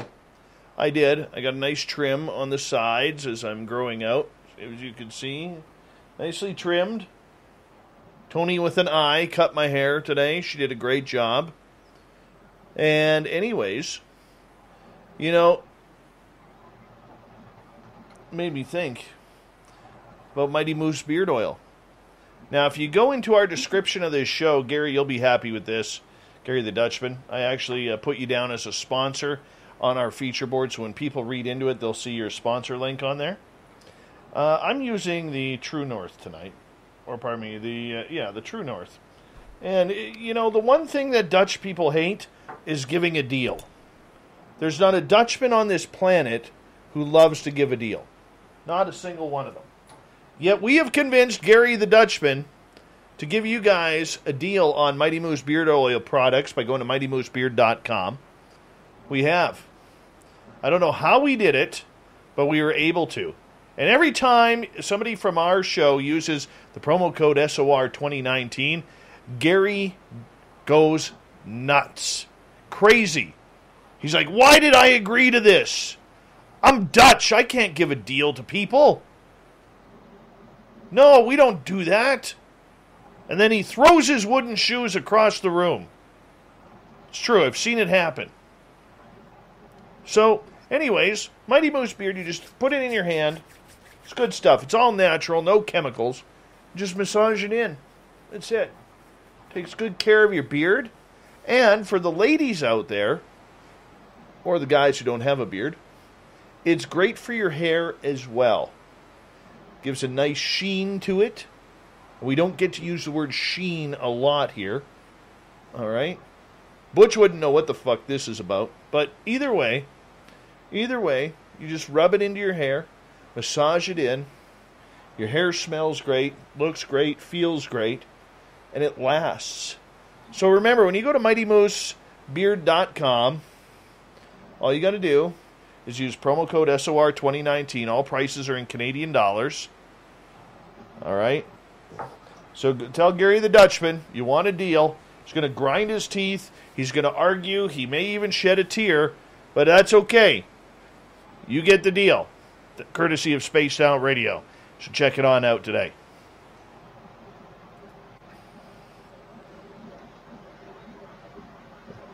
See? Throws wooden shoes. Howard, how are you, man? Good to see you. Kurt Seltzer with a splash of lime. Nice to have you here, buddy. I know there's a super chat that I missed. Apollo 11, thank you so much for the super chat. I also want to say a big thank you to Andrew, to Ozzy Steve, J1, Vinster, Ed Clater, Michael, and Nicola for the amazing super chats tonight. Really do appreciate that. Stetson John, good to see you in the chat room as well. And, yeah, we're having a good night. I know Gary the Dutchman laughs every time I do a commercial for him. But Gary, seriously, I did put it. You'll notice it as of last night in the intros for the shows. Your address is in there.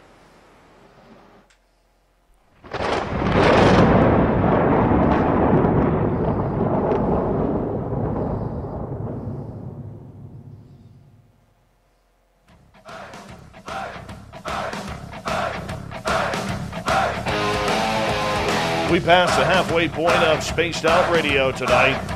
My name is Dave Scott. Thank you so much for taking the time to join us. We really do appreciate earning your listening ears. We want to remind you that if you've missed portions of this show or others, check out our free archives by going to youtube.com/Spaced Out Radio. Just do old Davey the favor, hit that subscribe button. Our website is spacedoutradio.com, where we have a plethora of features for you, including rocking out to Bumblefoot and reading up on Captain Shirk's SOR Newswire. Follow us on Twitter at Spaced Out Radio and on Instagram at Spaced Out Radio Show. We continue on tonight with Butch Witkowski's Strange Days.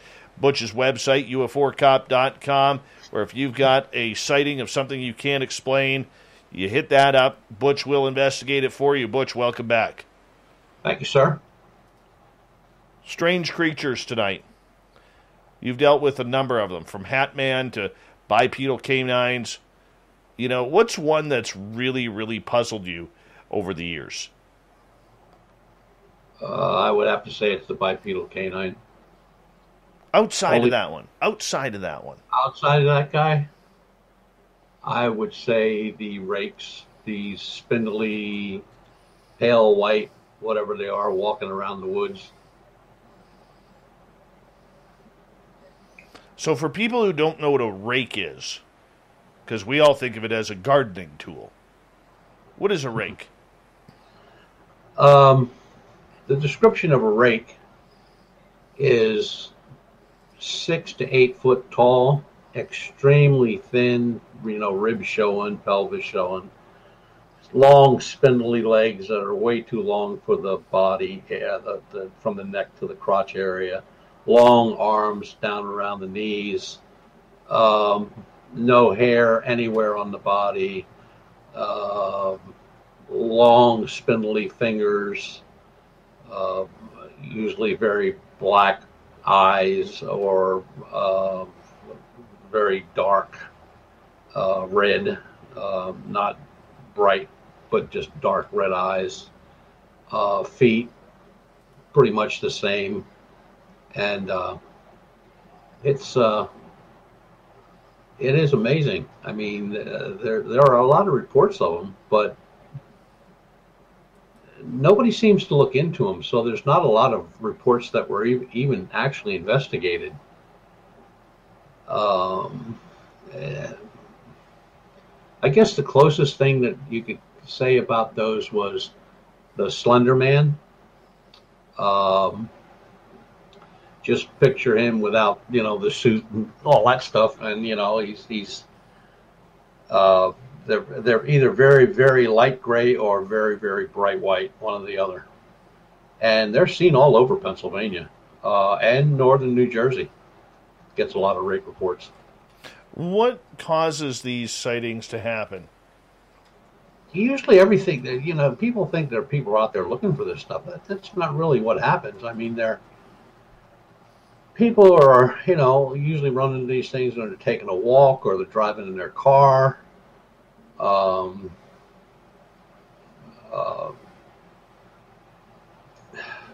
it's not something that is a daily thing where you have researchers out there looking for that particular type of critter, and the reports that are taken, for lack of a better word, they're really done kind of shoddy, because you can tell just the way the report's written up that the person taking that report doesn't believe a word they're saying. But you can't do that. I mean, even if it's outrageous and outlandish, you've got to take the report as it's given and don't put your feelings or your 2 cents into it. I mean, let it ride the way it is. And, there's, to answer Alien Critters question there, the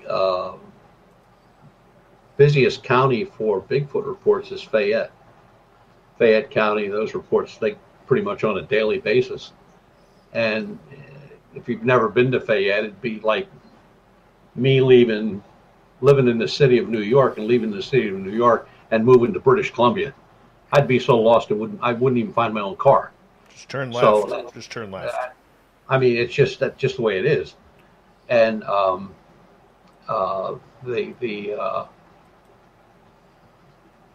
the amount of people that is out there asking questions, sometime, in my mind, I just think it's better if they'd stay home, because they either misconstrue the whole story or they start to add their own pieces into the story to make it more coherent. And that's not the way you investigate. It should be what you got is what you get and what you put down in your report.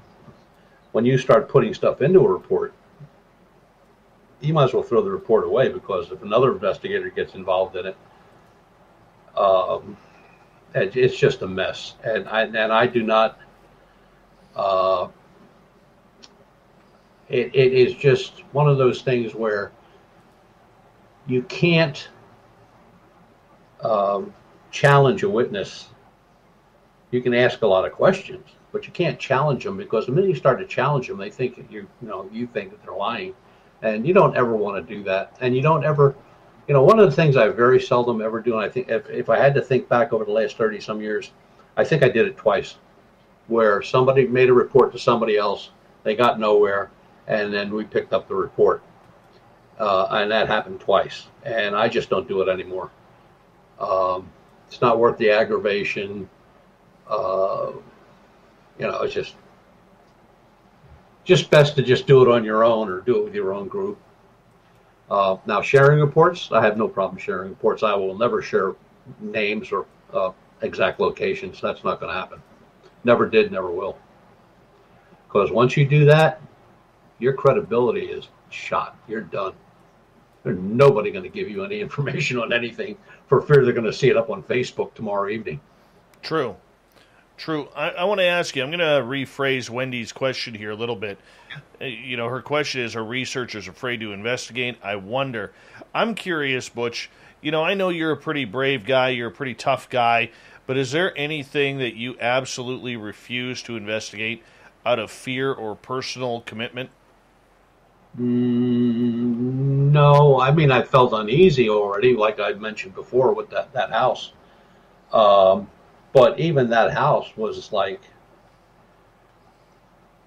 that was probably the only second time that I felt uneasy. The other time might have been, was probably with the doll, where my head didn't compute what was going on. No, I don't really have a fear of that. I mean, we take precautions. We have all we need to keep us safe. And I always try to pick somebody that's going with us that's a lot slower than I am, so I can get to the truck faster. Very true. That's always a good plan. Or if they have a game leg or something like that, where I can grab a crutch and they're down, I can make hay. That's always a good plan. Always a good plan. Let's get over to Race Fan. Has anyone you know ever taken a shot at a rake or a night crawler? Rake and nightcrawler are pretty much the same thing. Descriptions are almost identical. Yes, the the one case that we're working on right now, one of the gentlemen took a shot at one with a 12 gauge Magnum slug gun, and nothing happened. I said, did it yell? Did it scream? Did it fall over? Did it do anything? He said, nope. I said, did you hit it? He said, I couldn't miss. He said, I hit it square in the chest. And he said, just turned around and walked away. That's the only one I know taking a shot. Now, I've read reports from Western Pennsylvania where people say they've shot and wounded Bigfoot, or they've shot and killed Bigfoot, but you know how that goes. Where's the blood? Where's the body? Oh, well, he just disappeared. Okay. All right, let's move over to Jenny's question here. Can we ask you about a UFO and Bigfoot at Presque Isle, Pennsylvania? Sure, absolutely. What happened there? Two couples were out on a Saturday evening, and or Saturday afternoon they started. They went out to Presque Isle and down to the beach, did a little swimming, carrying on. Then it got late, and they were starting to head home. And the vehicle, an old Oldsmobile, got stuck in the sand. So they tried pushing it out, but that didn't work. And the one gentleman said, well, he said, I'll just walk back to town, which I don't know how far that was, but it was a pretty good distance, and get a tow truck. And in the meantime, a light appeared in the sky over the lake, and it landed. They watched it land. Then the girls, the two girls and the one guy, got in the car and locked all the doors and windows. And putting aside the craft for a minute, the one girl got out and was looking around, and she heard a rustling in the bushes, like a carrying on, like something was walking around in the brush. And she came face to face with what she described as a Bigfoot. Now, they did get hair samples off the trees because, of course, the cops showed up, a couple park rangers and the cops and the tow truck. And then they walked down to the area where this craft had landed, and there were 3 marks in the sand that pushed the sand down, so whatever landed was heavy. It was 3 legs hit the ground, and then in the middle of those legs was a patch of what the Air Force described, because they sent a guy there also that was also investigated by the Air Force, and it is still listed in Project Blue Book as an unknown. But it was like an oily substance, but it didn't sink into the sand. It wasn't absorbed into the sand. Samples were taken at, and of course, plaster casts were made of odd marks. And I think out of the 4 people, I think the one girl and the guy that actually walked back to get the tow truck are the only living people. But it was a real deal. I mean, it was investigated by the military. It was investigated by a couple UFO researchers. It was investigated by a couple Bigfoot researchers, and so, like I said, in Project Blue Book, it's still listed as an unknown. Interesting. All right, let's go to Laura's question. Do you think a rake is really a Bigfoot seen without his hairy suit on? No, it's a totally different creature. It doesn't move the same. Everybody describes it as moving very slow and very deliberate when it takes a step, almost like it doesn't know where its foot's going to be when it hits the ground. And they don't vanish. They just kind of walk off, and like the one guy described, he said it was like watching smoke. He said it was there, it was walking away, and then it got lighter and lighter and lighter, and it was just gone. But they're not built anything like a Bigfoot. I mean, it's just 2 total different descriptions, not only in size but build, the way it walks. And a lot of times, this was something that was kind of strange, but I found it in about 5 different reports where they're never seen standing up and watching you. They're always like down on one knee or crouched down, and just looking around a tree at you or something like that, And then when they're seen, then they'll stand up, and then they'll either walk away or somebody will take a shot at them. But there are reports all over the country about those things, especially out in the Southwest. New Mexico, in the canyons, they're reported a lot in canyons. So, again, it's like saying, well, what is Bigfoot? Well, what is a rake? What's a bipedal canine? Why are there sightings of werewolf, not werewolves, but these large wolves? Wolves are big to begin with, but dire wolves, they died out thousands of years ago, but the descriptions are exactly like a dire wolf. So we just don't know. There's so much that we think we know, and there's so much we don't know. Look, what is it, like over 50 years now, we're trying to locate Bigfoot. And I've seen those shows on TV where everybody, the government got a Bigfoot, or they got two Bigfoot, and they're breeding them. And hey, give me a break. Just give me a break. They're there. They're there. Something's there. The whole west, basically the whole northern west coast. From Northern California, Washington, Oregon, up into British Columbia, and then just keep going. They're all over the place. You don't have anybody out there with wooden sneakers on making tracks. That's crazy. People, there are people who have seen Bigfoot that they can't even get a sentence out about Bigfoot. They just lose it. And when somebody said that they came face to face with one, I never question it. I never have and never will. Because, first of all, I wasn't there. That's number one, most important. Number two, what would somebody telling me that story gain? I'm not making a movie. I'm not writing a book. So what do they gain by telling me some fantastic, crazy story? And to be honest, I've really never had a crazy story. I've had people describe having rocks thrown at them, more than one witness. I had one report where a gentleman had some stuff thrown off of a high point off a trail, rock and some wood and stuff like that. And, less brains, more butt. Up the hill he went. Right away, he just tore up the hill, and he said all he saw was tall grass. It was just parted in the middle, like something ran right through it, and there was nobody there, just him and his buddy. So something's out there.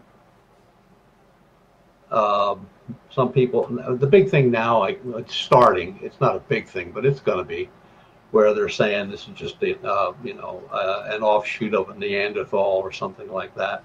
So they're just humans from another time that have survived or found a way to survive.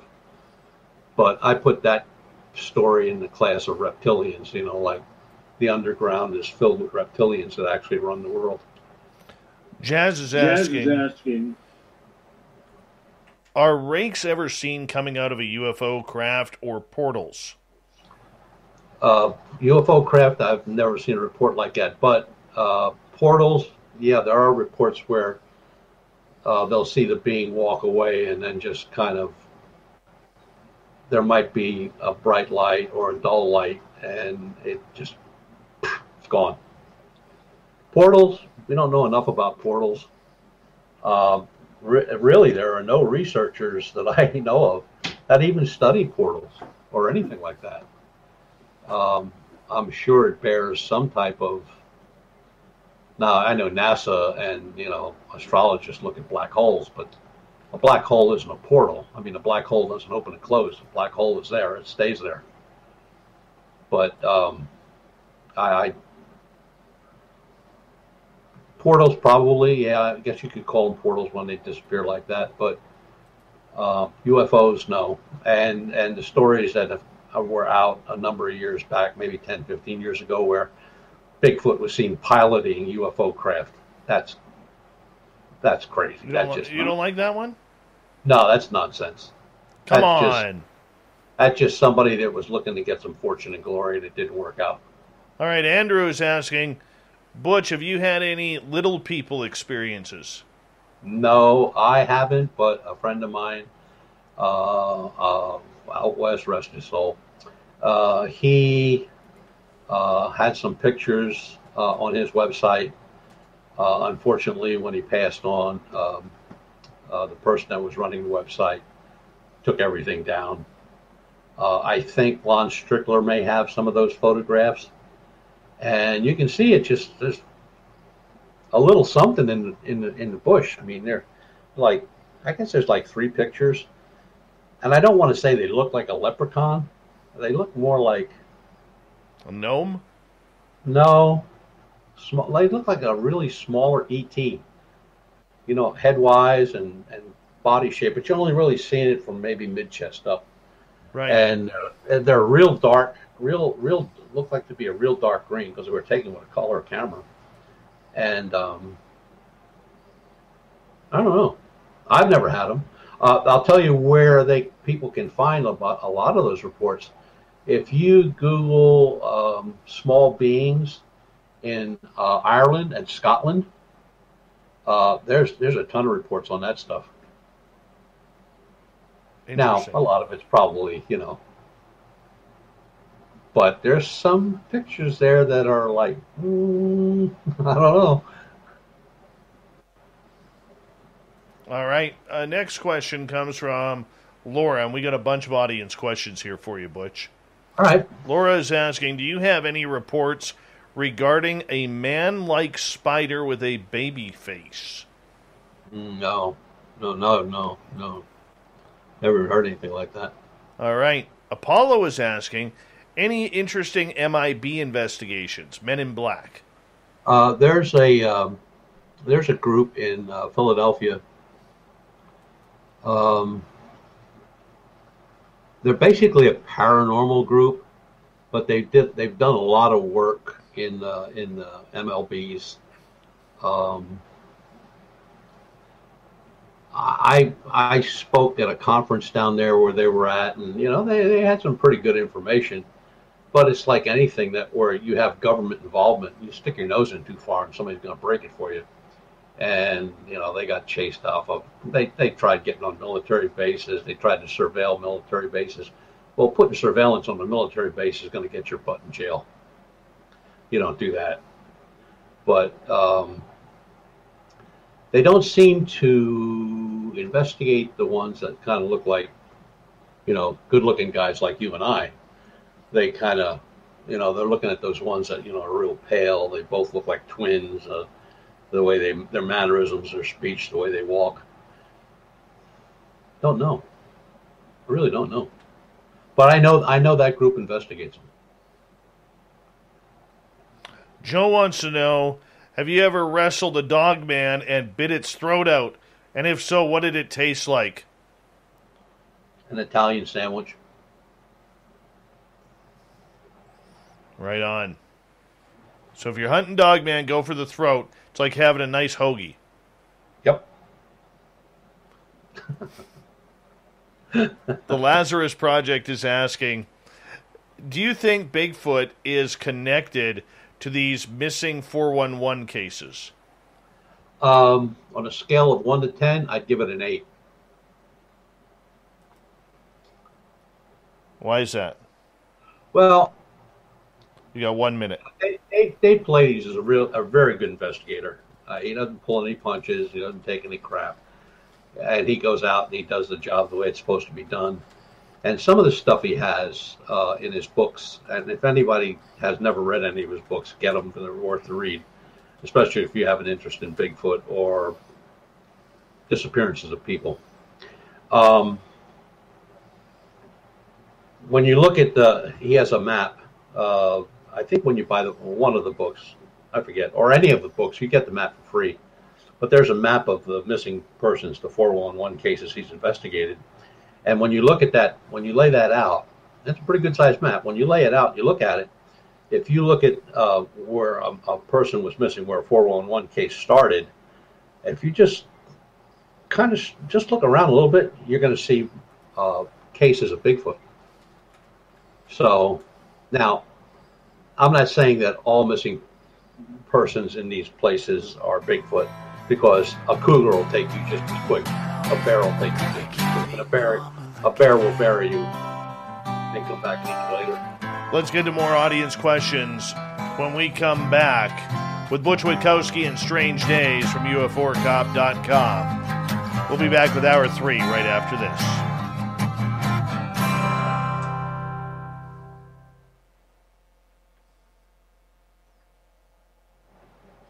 All right, Butch, I'm just going to run my dogs out. I'm going to put your mic on mute. I'll be right back, okay?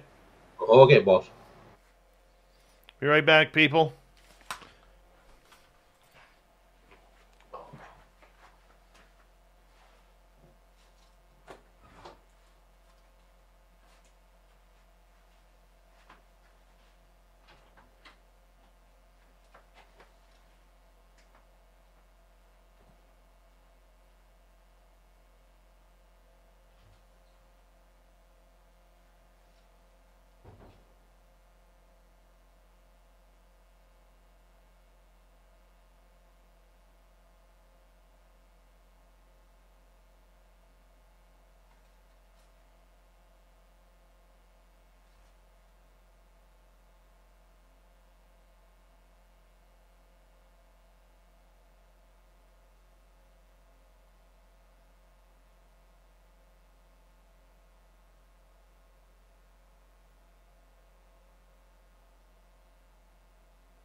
right, Super Butch. Headphones on here. All right. How you doing, buddy? I'm good. I'm good. Rock and roll. Rock and roll.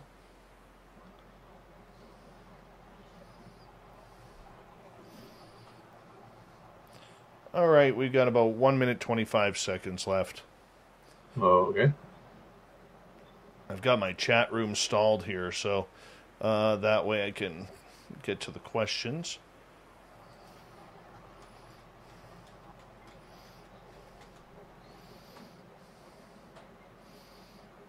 I know I'm going to miss a bunch here when we come back, because I'm...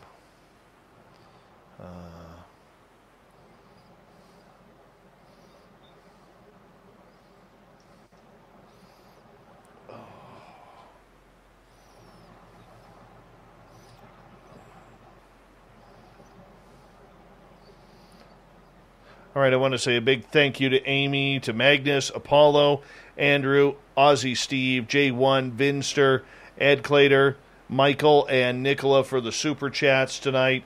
Really do appreciate all of your support here on Spaced Out Radio. It's a great way to do that. And, of course, all of our new subscribers. If you're new here, don't forget to hit that subscribe button as well as ring the bell. So that way you know when we are going to be coming on live on Spaced Out Radio. We're going to get going here in about 5-6 seconds. So sit back, relax, and here comes hour 3.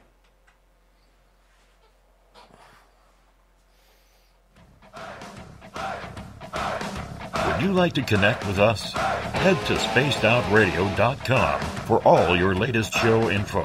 Now, back to Dave Scott and SOR. Third and final hour of Spaced Out Radio is now underway. My name is Dave Scott. Thank you so much for taking the time to join us. Really do appreciate earning your listening ears wherever you are on this beautiful planet we call Earth. Want to say hello to everyone listening in on our terrestrial affiliates around North America, digitally on TalkStream Live, Revolution Radio, and KPNL. All of our archives are free by going to youtube.com/Spaced Out Radio. Just do me the favor, hit that subscribe button. The Desert Clam has set the password for tonight in the SOR Space Travelers Club. Kyphosis. Kyphosis is your password. Use it wisely, space travelers, as the Clam sets the password each and every night right here on Spaced Out Radio. Our website is spacedoutradio.com, where we have a plethora of features for you, including rocking out to Bumblefoot and reading up on Captain Shirk's SOR Newswire. Follow us on Twitter at Spaced Out Radio and on Instagram, Spaced Out Radio Show. We continue on tonight for the final time with Butch Witkowski from UFOcop.com. Butch joins us at the end of each month to talk about all things weird and strange. We got a bunch of audience questions here for you, Butch. This one coming from Sylvia and James. Your thoughts on Bigfoot using his vocalizations to mimic other creatures? There's actually a study going on about that right now. I believe it's in way up north of Oregon. They're matching vocalizations to different animals that they have vocalizations. They know what they are, but some of the vocalizations are almost identical, but they're not known animals.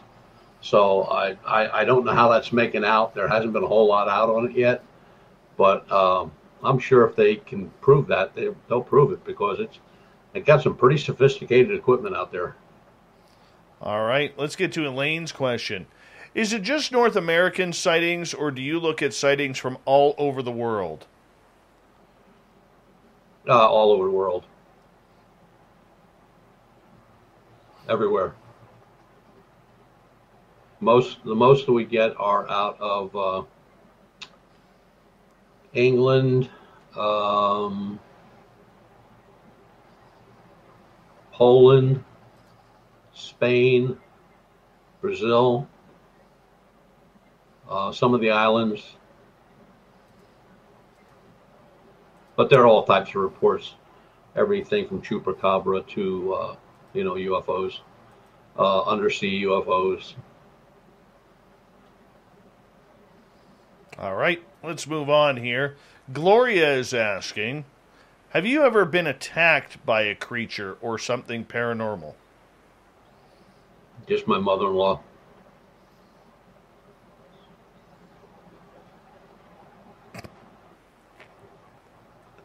I don't even know how to respond to that. Nicola is asking, Butch, what do you think is the biggest contributor to the missing 911 or 411 mystery? I think the areas in which the missing the 411 reports take place, because like I said, if you look at the map, wherever there's a 411 report, there's a Bigfoot, one or two Bigfoot reports, sometimes more. So there may be a connection, but we don't know. Hopefully Dave can straighten it out or get some more information. Well, I think it's, how much do you, let me phrase it this way. How much do you think is people walking into portals and they don't even know? Oh, I think that happens a lot. I mean, there's some of the cases of the missing, and I'm not talking about 411, I'm talking about just, stuff that I've been looking at since 2006, 7, in the United States and pretty much all around the world.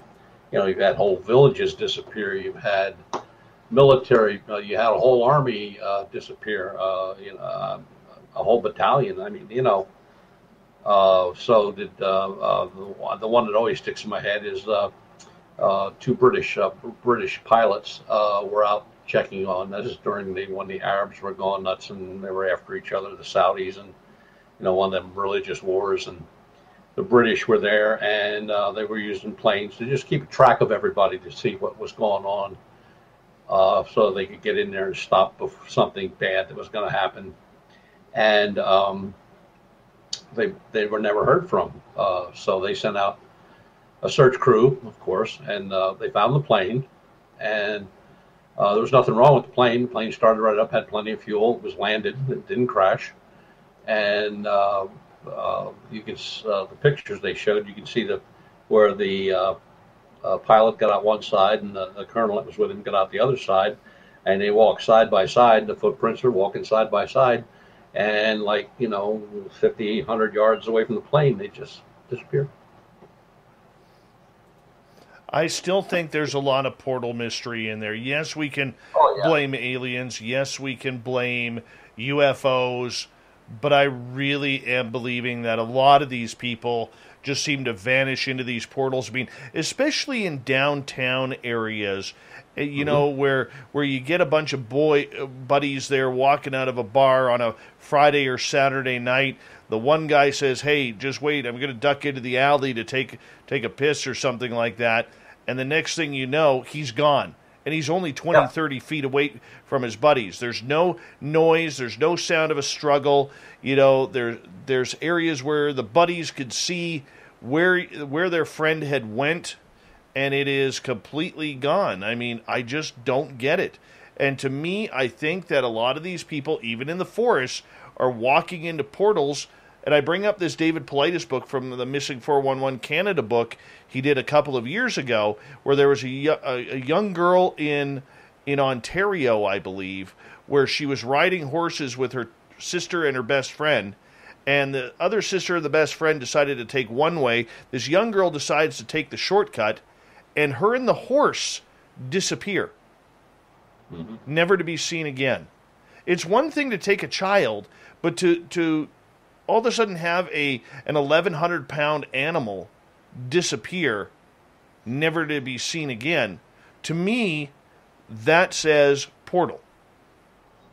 Well, that and there was a case that I've mentioned on the show here a number of times, where a group of young folks were at a bar, and the bar closed up, and the one guy that was with them went to get the car. They watched him walk across the parking lot, and he wasn't but 100 feet away from the car.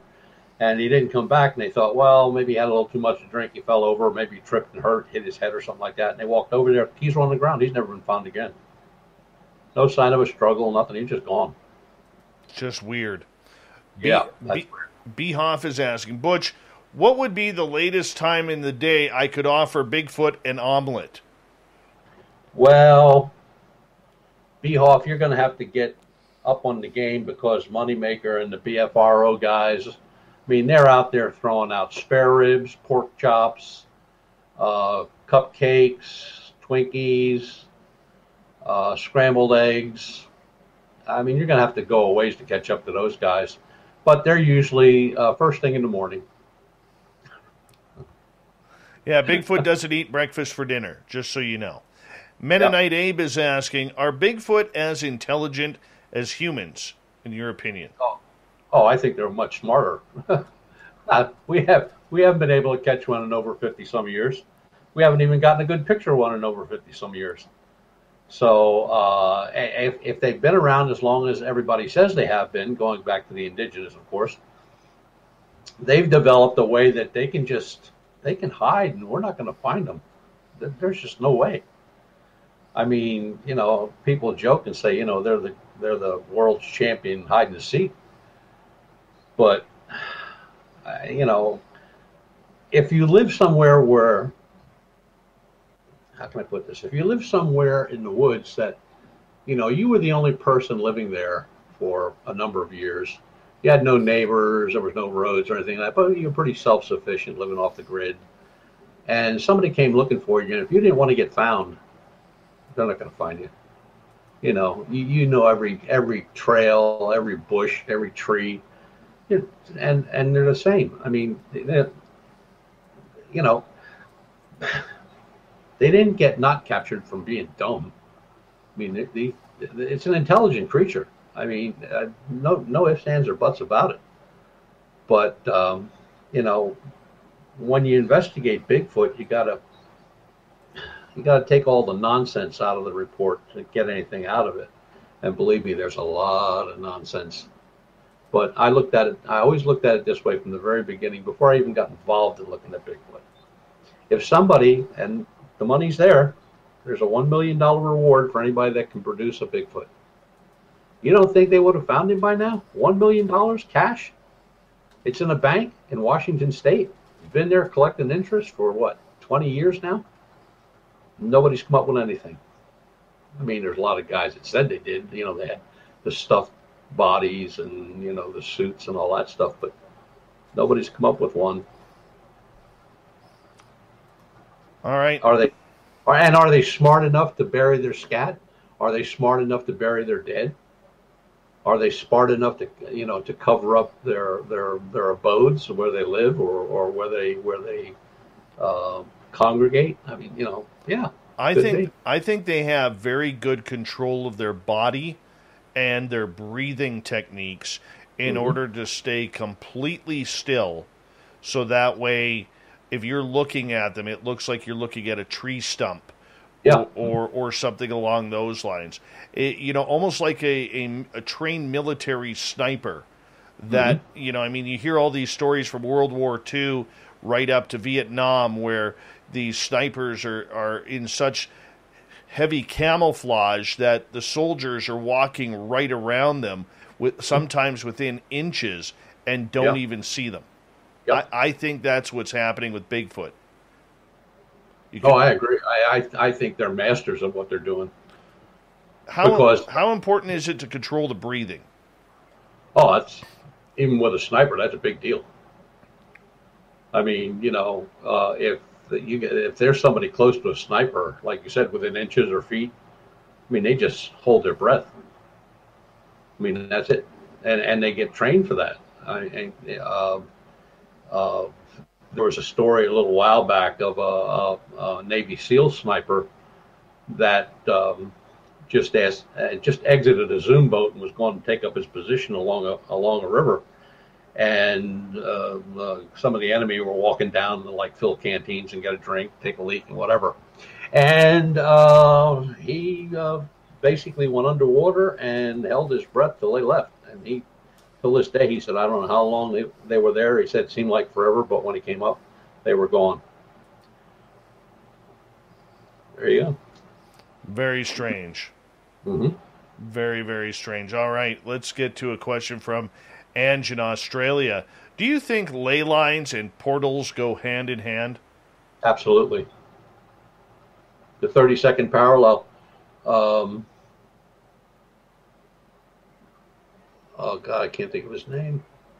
There's a researcher from Colorado, and he did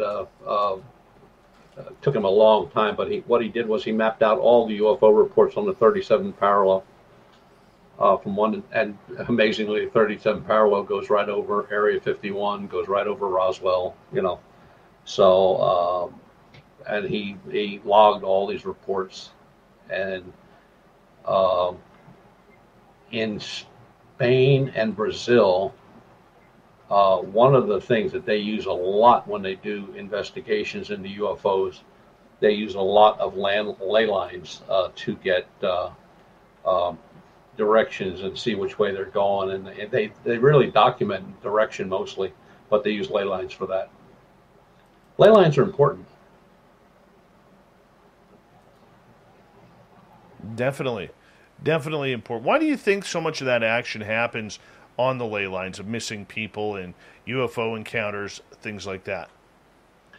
Well, they always named 37 parallel was always named the alien highway, so that's just where all the action was, and the fact that it crossed over Roswell and it crossed over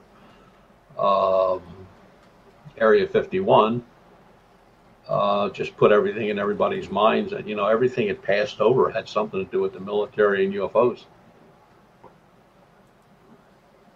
Amazing. Mm-hmm. Amazing. Butch Witkowski and Strange Days continuing here on Spaced Out Radio. We have some audience questions that we are taking right now, and let's go over to, oh my goodness, my chat room jumped again. Here we go. Apollo 11 is asking, and I like this question, we've never asked this question before. Has anyone ever reported Bigfoot wearing clothing? No, not that I know of. Mm-mm. Do you think then that Bigfoot is actually taking the time of folding up the clothing? Because so many times in these missing people's reports, we have folded clothing, we have shoes sitting on top of the folded clothing, the clothing is clean. What's your thoughts on that? That's a real mystery to me. I mean, I don't know if it was like somebody. Well, there's a lot of cases when the clothing's found, the body's not found right there. So did somebody, coming down the trail see this stuff and fold it all up? I don't know about keeping it clean or anything like that, but that's just a total mystery to me. Why putting shoes side by side, folding up pants, shirts, ties? It's crazy. It just don't make any sense. And there's so much in that 411 progression of reports that are just bizarre. I mean, they're just strange. And, you can pass off some of the 411s, like I said earlier, on cougars, or a cougar's not a little cat by any means. People think they're, like good size of a good dog. No, they're a lot bigger and a lot stronger, a lot faster. And, they go for the kill right away. They bite the throat. So there ain't nobody screaming or carrying on or yelling for help. They're done. And the bear attacks, and just think about the last 2 years, we've had this spate of bear attacks up in Alaska. That's crazy. I mean, they went for years without a bear attack. And now, the last one was a girl was pulled out of the tent and killed. Well, did you hear the one from last week? No. A gentleman up at his mining claim had a little hut, and at night, for about 5 days straight, a grizzly bear was trying to get at him, and they actually brawled it out. The grizzly bear pretty much ripped the door off the shed, had dragged the guy down to the river at least once. This bear has probably bullet holes in it, because the guy was down to 2 bullets in his handgun. And during the day, the bear would disappear, but only come back at night trying to kill the guy. And the guy hadn't slept in days. During the day, he had crawled up onto his roof and put a "Help Me" sign in rocks on his roof, only to have a Coast Guard helicopter on a routine flight fly over and see the "Help Me" sign with the guy on his knees with a white towel waving it. Wow.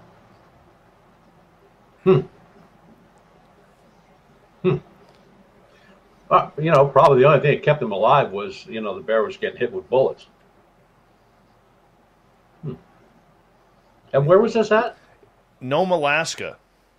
Wow. I'll have to look that one up. Yeah, it was just a week ago. Huh. It was crazy. This guy hadn't slept in days because of the grizzly bear trying to get him. Yeah, they don't give up easy, grizzlies. No. And the grizzly bears out there in the remote areas, they don't care what they eat. Humans, animals, fish, they don't care. If there's a food source there, they are going to eat it. You know? That always killed me where they said, if you're being attacked by a bear, lay down and play dead. Why? You're going to be dead in a minute anyway. Why waste the time? Right? Yeah, it was kind of, I just would not do that. I just would not do that. There's, Alaska's a weird place too. And next month we have Mike Ricksecker coming on the show to actually talk about that Alaskan triangle where all these people go missing every year. I mean, lots. Yeah. That place has a big death toll. A very big death toll. So, Butch, we only got about 2.5 minutes left with you tonight. For our audience who's going out in the forest, maybe for the first time, maybe they are there just to hang out and have a good time and go for a hike or whatever, what's the best way they could prepare for seeing a cryptid? Oh, I don't think they could prepare for that because every cryptid report, it's a walkout where, people have been eating at the campground or walking down a trail and something walks out in front of them, or they're hiking and something's watching them and they see it. Game wardens, state patrols, they've all run into that problem. I don't really think it's not one of those things where, you can go out and expect to see something. I mean, there's hundreds and hundreds of thousands of people in the woods over the summertime, especially in hunting season, and they don't see anything. But then there's those weird cases where, somebody lives in a certain area for all their life, and they never see anything. And then one night they'll go out and sit on the back porch, and there's something standing in the woods looking at them.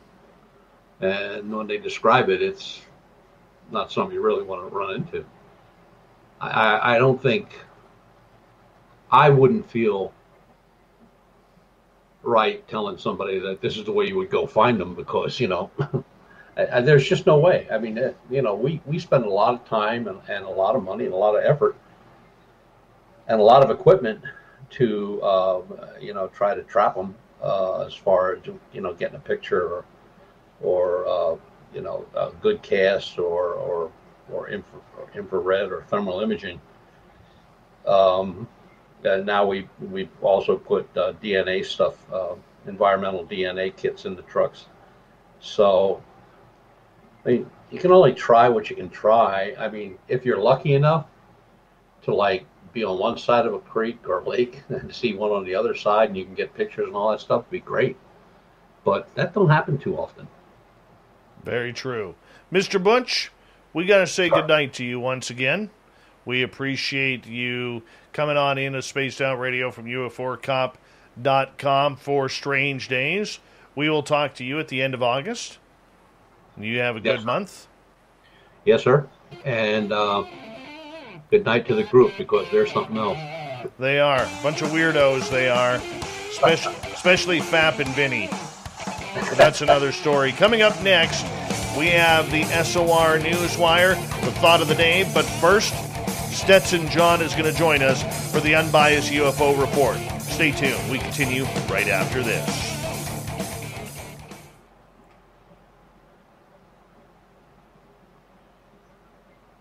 All right, we're clear, buddy. Good night, sir. Have a good day. You too, and don't let the bed bugs bite, or the wife. I'll try not to. All right. See you, buddy. See you. Bye. Take care. Butch Witkowski, everybody.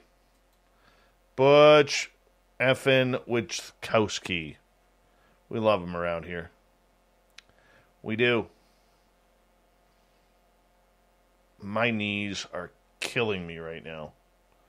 Let's see, I've been up since 5 o'clock this morning. I'm tired. My body is sore. Oh, Luscious Jules, that is a bad predicament. Bad predicament.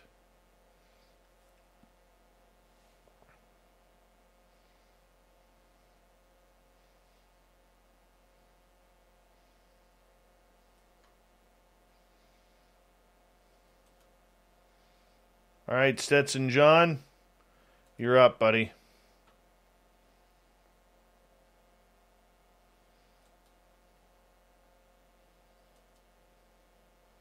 Where'd that go? There it is.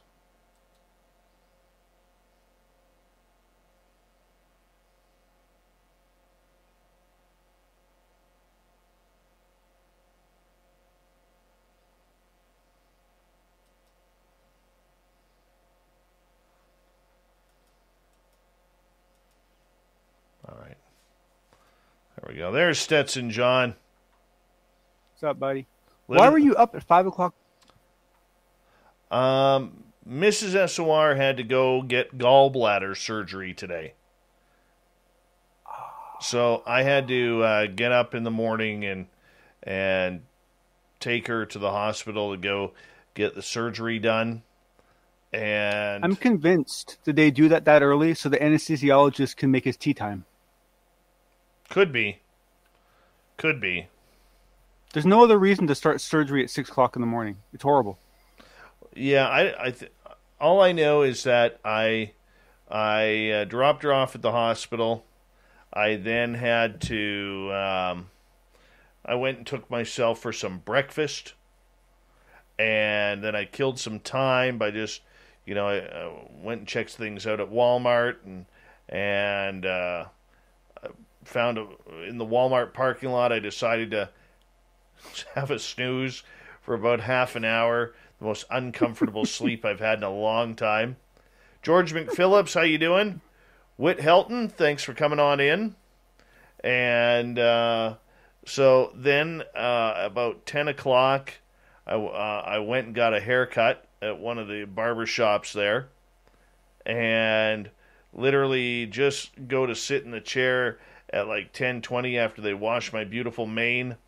And I get a call from the hospital. You come pick her up now. I'm like, well, I'm right in the middle of getting a haircut here. Like, come on. Isn't she still a little wonky? Yes. I said, give me like 15, 20 minutes and I'll be right there. Give her a newspaper. Give her a newspaper. So, I trust she's okay and everything went well. Yeah, everything went fine. Good. A little sore, but everything went fine. Thank you. Well, good surgery always leaves you a little tender. Yeah. So, and no, there was no Taco Bell. I did have Denny's for breakfast. There is a Denny's up there. And I had a Denver omelet with hollandaise sauce and hot sauce mixed in between. Very good. So, my favorite thing to do when I go to Canada is I eat at all the fast food places that I don't eat at in California. Because in California, most of them are very dangerous to eat at. But all the same places in Canada serve actually lovely food. It's crazy. You know what? For any American who's never eaten at McDonald's in Canada, it is way different than the United States. And not to take anything away from Canada, but it's not just Canada. It's true in France. It's true in a lot of countries. Oh yeah. Not so much England, but but a lot of countries. Any country that basically takes care of their food. Yeah. Yeah. It was crazy. Crazy. So, yeah, Yummy Denny's. Yeah. Came home, I literally turned my computer on after I went and got medication from the pharmacist. By the way, medication cost a whole $2.78 here, just so you know. I'll be right back. Hold on.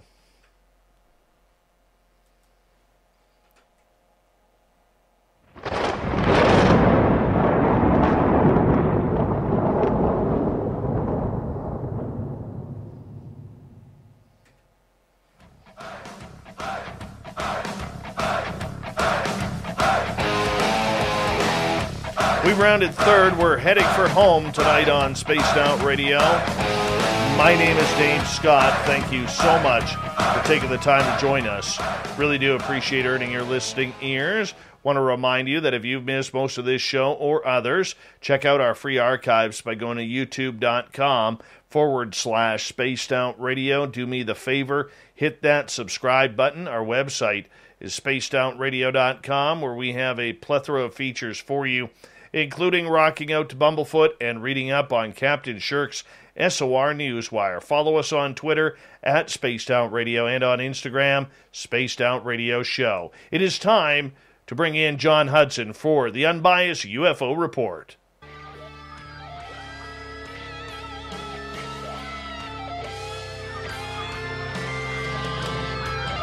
Yes, we're about to get strange with John Hudson here on Spaced Out Radio, who gives us an update on the latest UFO news that seems to be changing each and every day. John, welcome back to the show.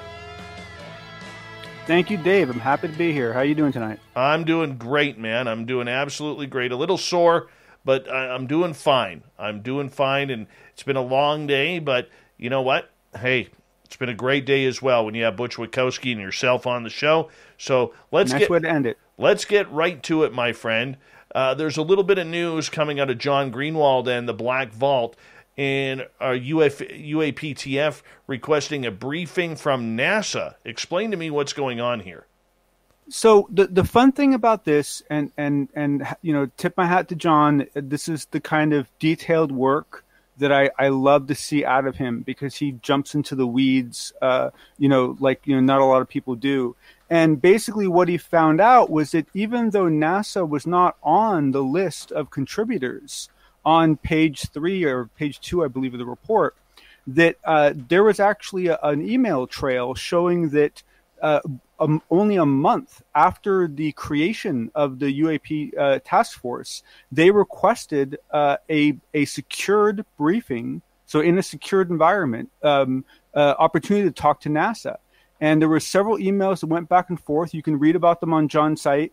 And a couple interesting tidbits came out of that. And one of them was that the person that was the acting associate administrator for the Office of International and Interagency Relations, if that's not a mouthful, was a guy named Mike Gold. And Mike Gold used to work for Mr. Bigelow. And so you have some kind of interesting tie-ins there.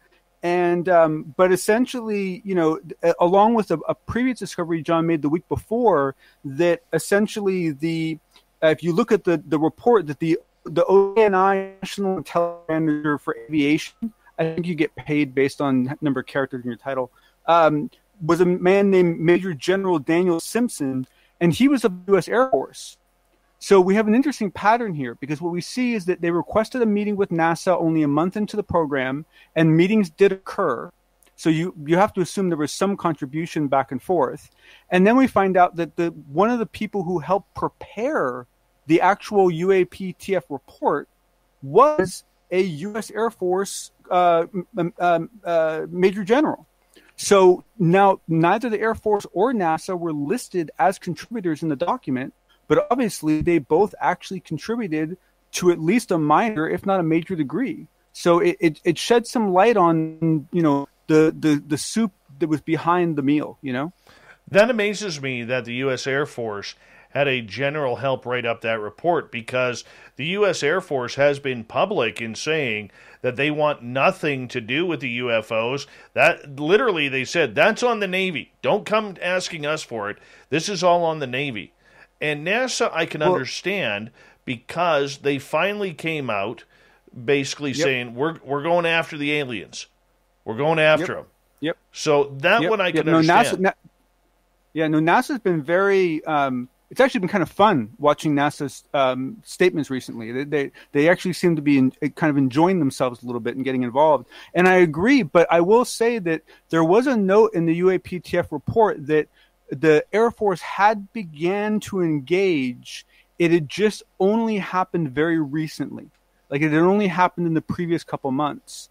And the thing that you have to remember is that this major general, while he was in his U.S. Air Force, he was his post was in the ODNI as the National Intelligence Manager for Aviation. So in that role, he takes on the position that he holds, and he will fulfill that position to his greatest ability. So I have no doubt that he put all the effort he could into that report, even if his Air Force, leadership, back at home may not have been too happy about it. But because of his role in the ODNI, this was his responsibility. He had to contribute. Still strange. Still very, very strange in regards tremendously to so. And in regards to NASA, what I found, I don't know if you noticed this, but a couple weeks ago, NASA, when they jumped on the UFO bandwagon, a little late, but at least they finally did.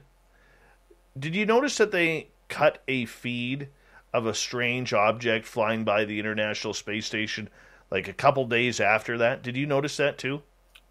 And the thing is that people think this is myth and rumor, but the truth is they cut the feed a lot. I mean, it's not at all uncommon. I mean, and weird stuff gets seen all the time. And the truth of the matter is that we have no idea what they are. It could be natural phenomenon for all we know, but they don't seem to have any interest in letting the public see it.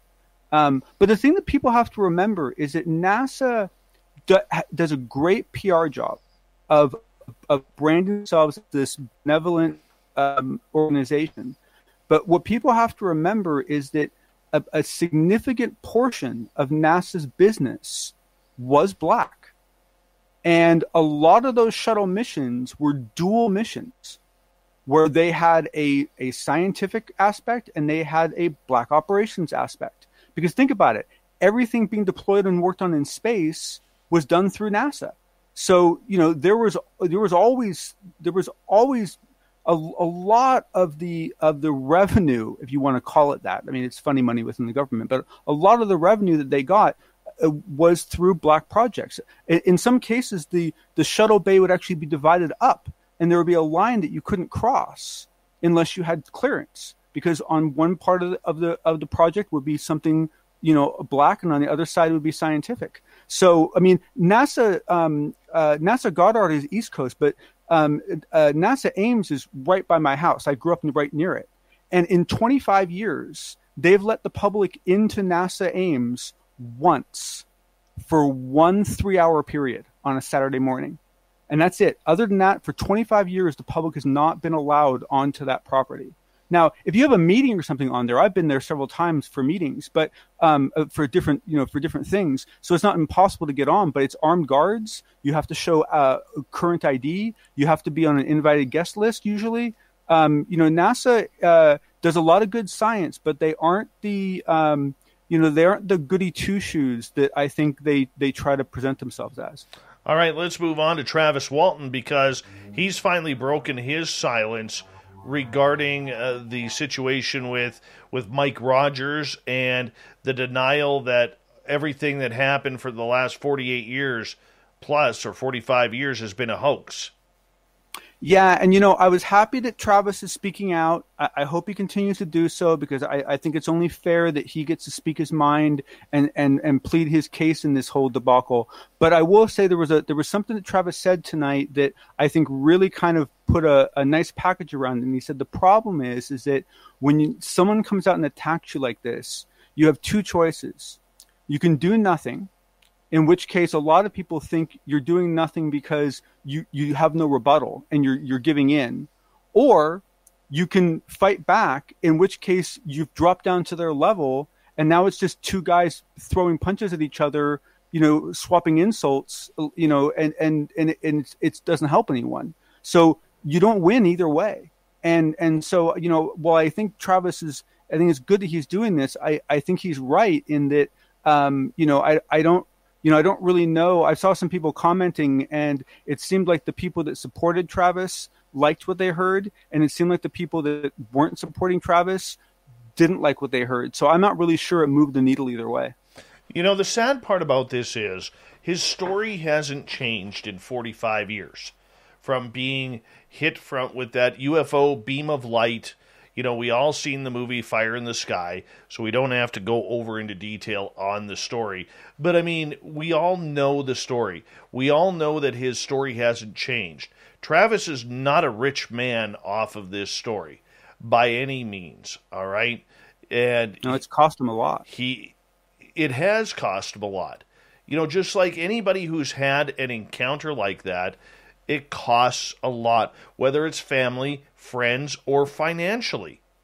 Absolutely. And for him to come out for 45 years, and people, who are thinking with a 21st century mind that this guy is a lunatic, this guy's lying. I had a guy earlier, was it today or yesterday, attacking me in my own Facebook group. For Spaced Out Radio, because I said this show was entertainment. So here he is talking about the fact that I just admitted that it was entertainment, that all of our guests and all of the stories people hear are a bunch of garbage, and they're a bunch of lies, and it's a hoax show. No, he didn't want to hear the fact that we are here for the entertainment of our listeners who like this subject matter.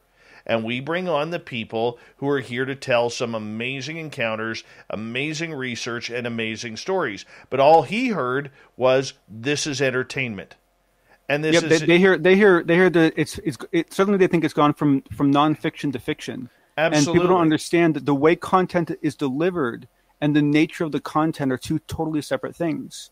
Absolutely. You deliver point of view factual material in a method that is usually very relaxing and enjoyable to hear, and that's what makes it entertainment. But it doesn't reflect the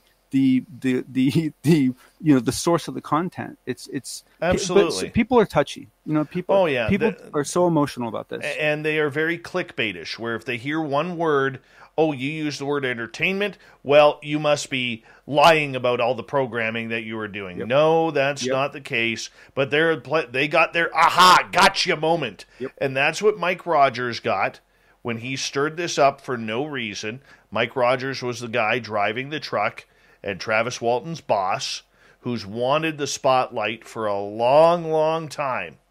He doesn't like the fact that everybody goes to Travis because Mike doesn't get offers to different conferences to speak. He doesn't get offers to headline documentaries on ET Contact. He doesn't get that. And he wants that fame, in my opinion, and will do and say anything that if he can't have it, nobody else is allowed to have it. To me, that's the way it looks.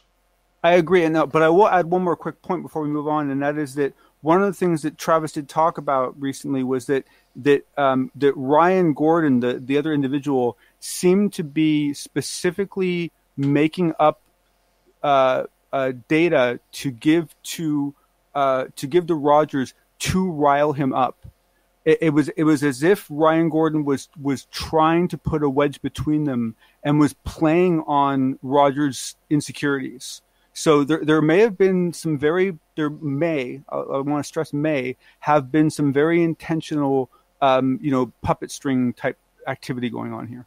Absolutely. All right. Keep us informed on that if you don't mind, because I'm sure there's going to be reaction in a couple of days. Finally tonight, Avi Loeb, who was on with Lynn Wallington on Sunday talking about the Galileo Project and breaking it all down, where he is gathering a bunch of scientists who are going to put their name on the record for the specific purpose of looking for intelligent life out in the stars. Well, he had a big breakthrough with this group in a press conference on YouTube. Tell us about it. Yes, and it was a beautiful press conference. I'll put it on Twitter after this so everyone can go. It's an hour, but I highly recommend you check it out, because he goes through this beautiful list of people who are part of the program, and he goes into their backgrounds and explains why each of them are involved. And he explains that some of them come at it as skeptics. Some of them come at it as non-skeptics,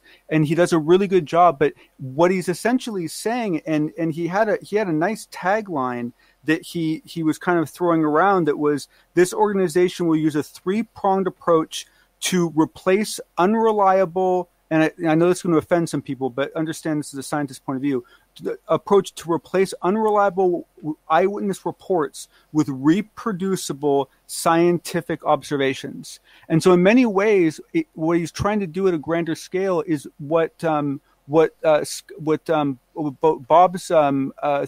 Skyhub, is trying to do, where they're basically trying to create a method where data can be shared in digestible ways, understandable to a wider population. And so, he needs to be applauded, and I think everyone should keep their eye on this, because, I think this is at a big scale, and it's getting a lot of press, and they're hoping to raise.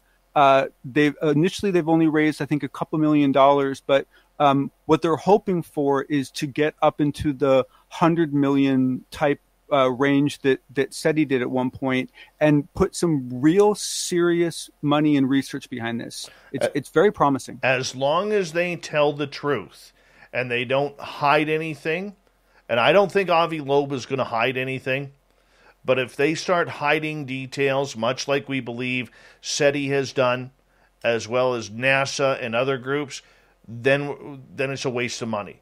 Well, you got to remember, SETI is where NASA people go after they retire, right? And SETI is full of NASA folks. So it's a very similar mindset. Now, I'm not saying it's a bad thing. I know a lot of people at SETI. Some of them are wonderful, brilliant scientists and good people.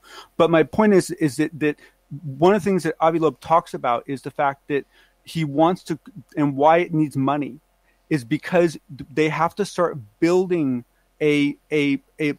apparatuses. They have to start building actual gear so that they can record this on public gear that has no relationship to the U.S. government, so that they can guarantee that the data will be accessible and will be seen by all. John, we'll talk to you in 2 nights. Thank you for a great, unbiased UFO report. People can also catch this feature on our YouTube channel as well. We'll talk to you in just a couple days' time. Thank you, sir. You have a good evening. Get some sleep. Let's get to the news, shall we?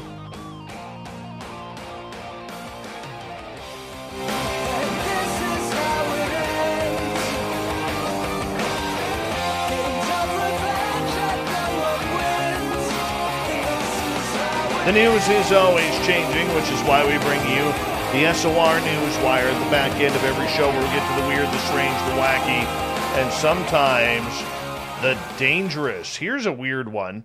A Florida man startled beachgoers when he washed ashore inside a hybrid bubble running wheel device. The man, identified as Reza Baluchi, washed ashore in Flagler County on the east coast of Florida Saturday. He was inside a large barrel-type device which appeared to have flotation buoys attached to the end. The Flagler County Sheriff's Office posted photos of this strange vessel on Facebook. The occupant advised he left the St. Augustine area yesterday to head to New York, but came across some complications that brought him back to shore. The U.S. Coast Guard was contacted and arrived on scene to take over the case and ensure the vessel and occupant are USCG compliant for their safety moving forward. Bellucci's aim was to run to the northern U.S. or Bermuda. Bellucci instead ended up 30 miles south of his St. Augustine starting point. My goal is not only to raise money for homeless people, raise money for the Coast Guard, raise money for the police department, raise money for the fire department. They are in public service. They do it for safety, and they help out other people. Wouldn't that be funny if one of these actually charged him? That would be funny. All right, moving on. Residents of Texas and nearby states captured video of an overnight fireball that glowed brightly as it streaked across the sky. The American Meteor Society logged at least 213 reports of a fireball, with sightings reported in Texas, Arkansas, Louisiana, Oklahoma, and Missouri.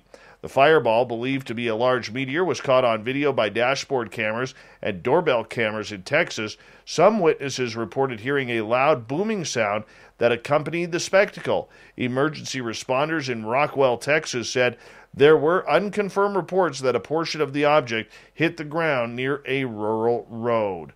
Isn't that interesting? Let's get to the thought of the day, shall we?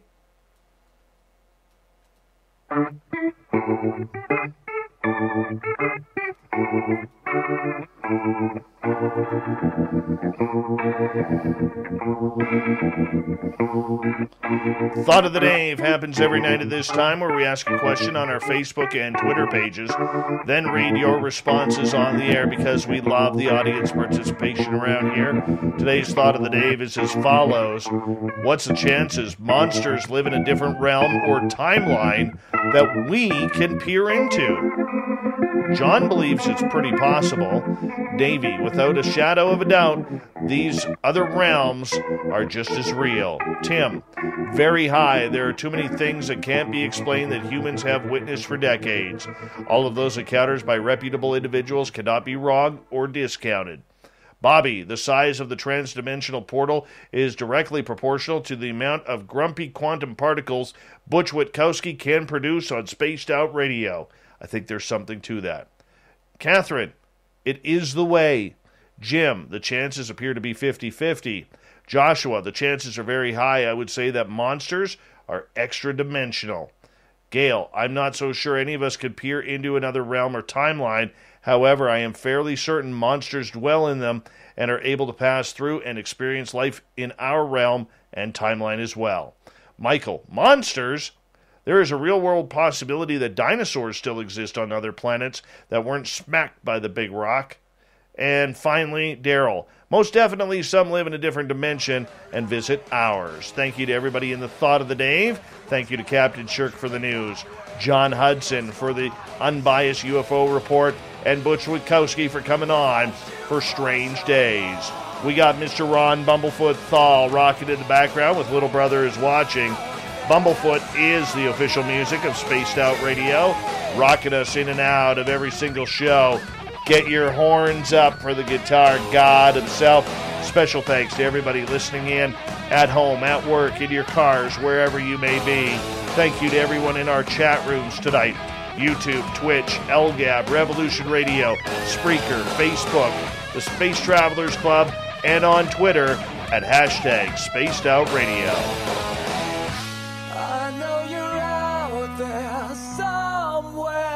Remember, this show is copyright by Spaced Out Radio and SOR Media Ventures Limited. Thank you so much for choosing to share your evening with us, because together, my friends, we're watching. We own the night. Mr. Bumblefoot, we need a favor. We need you to take us home.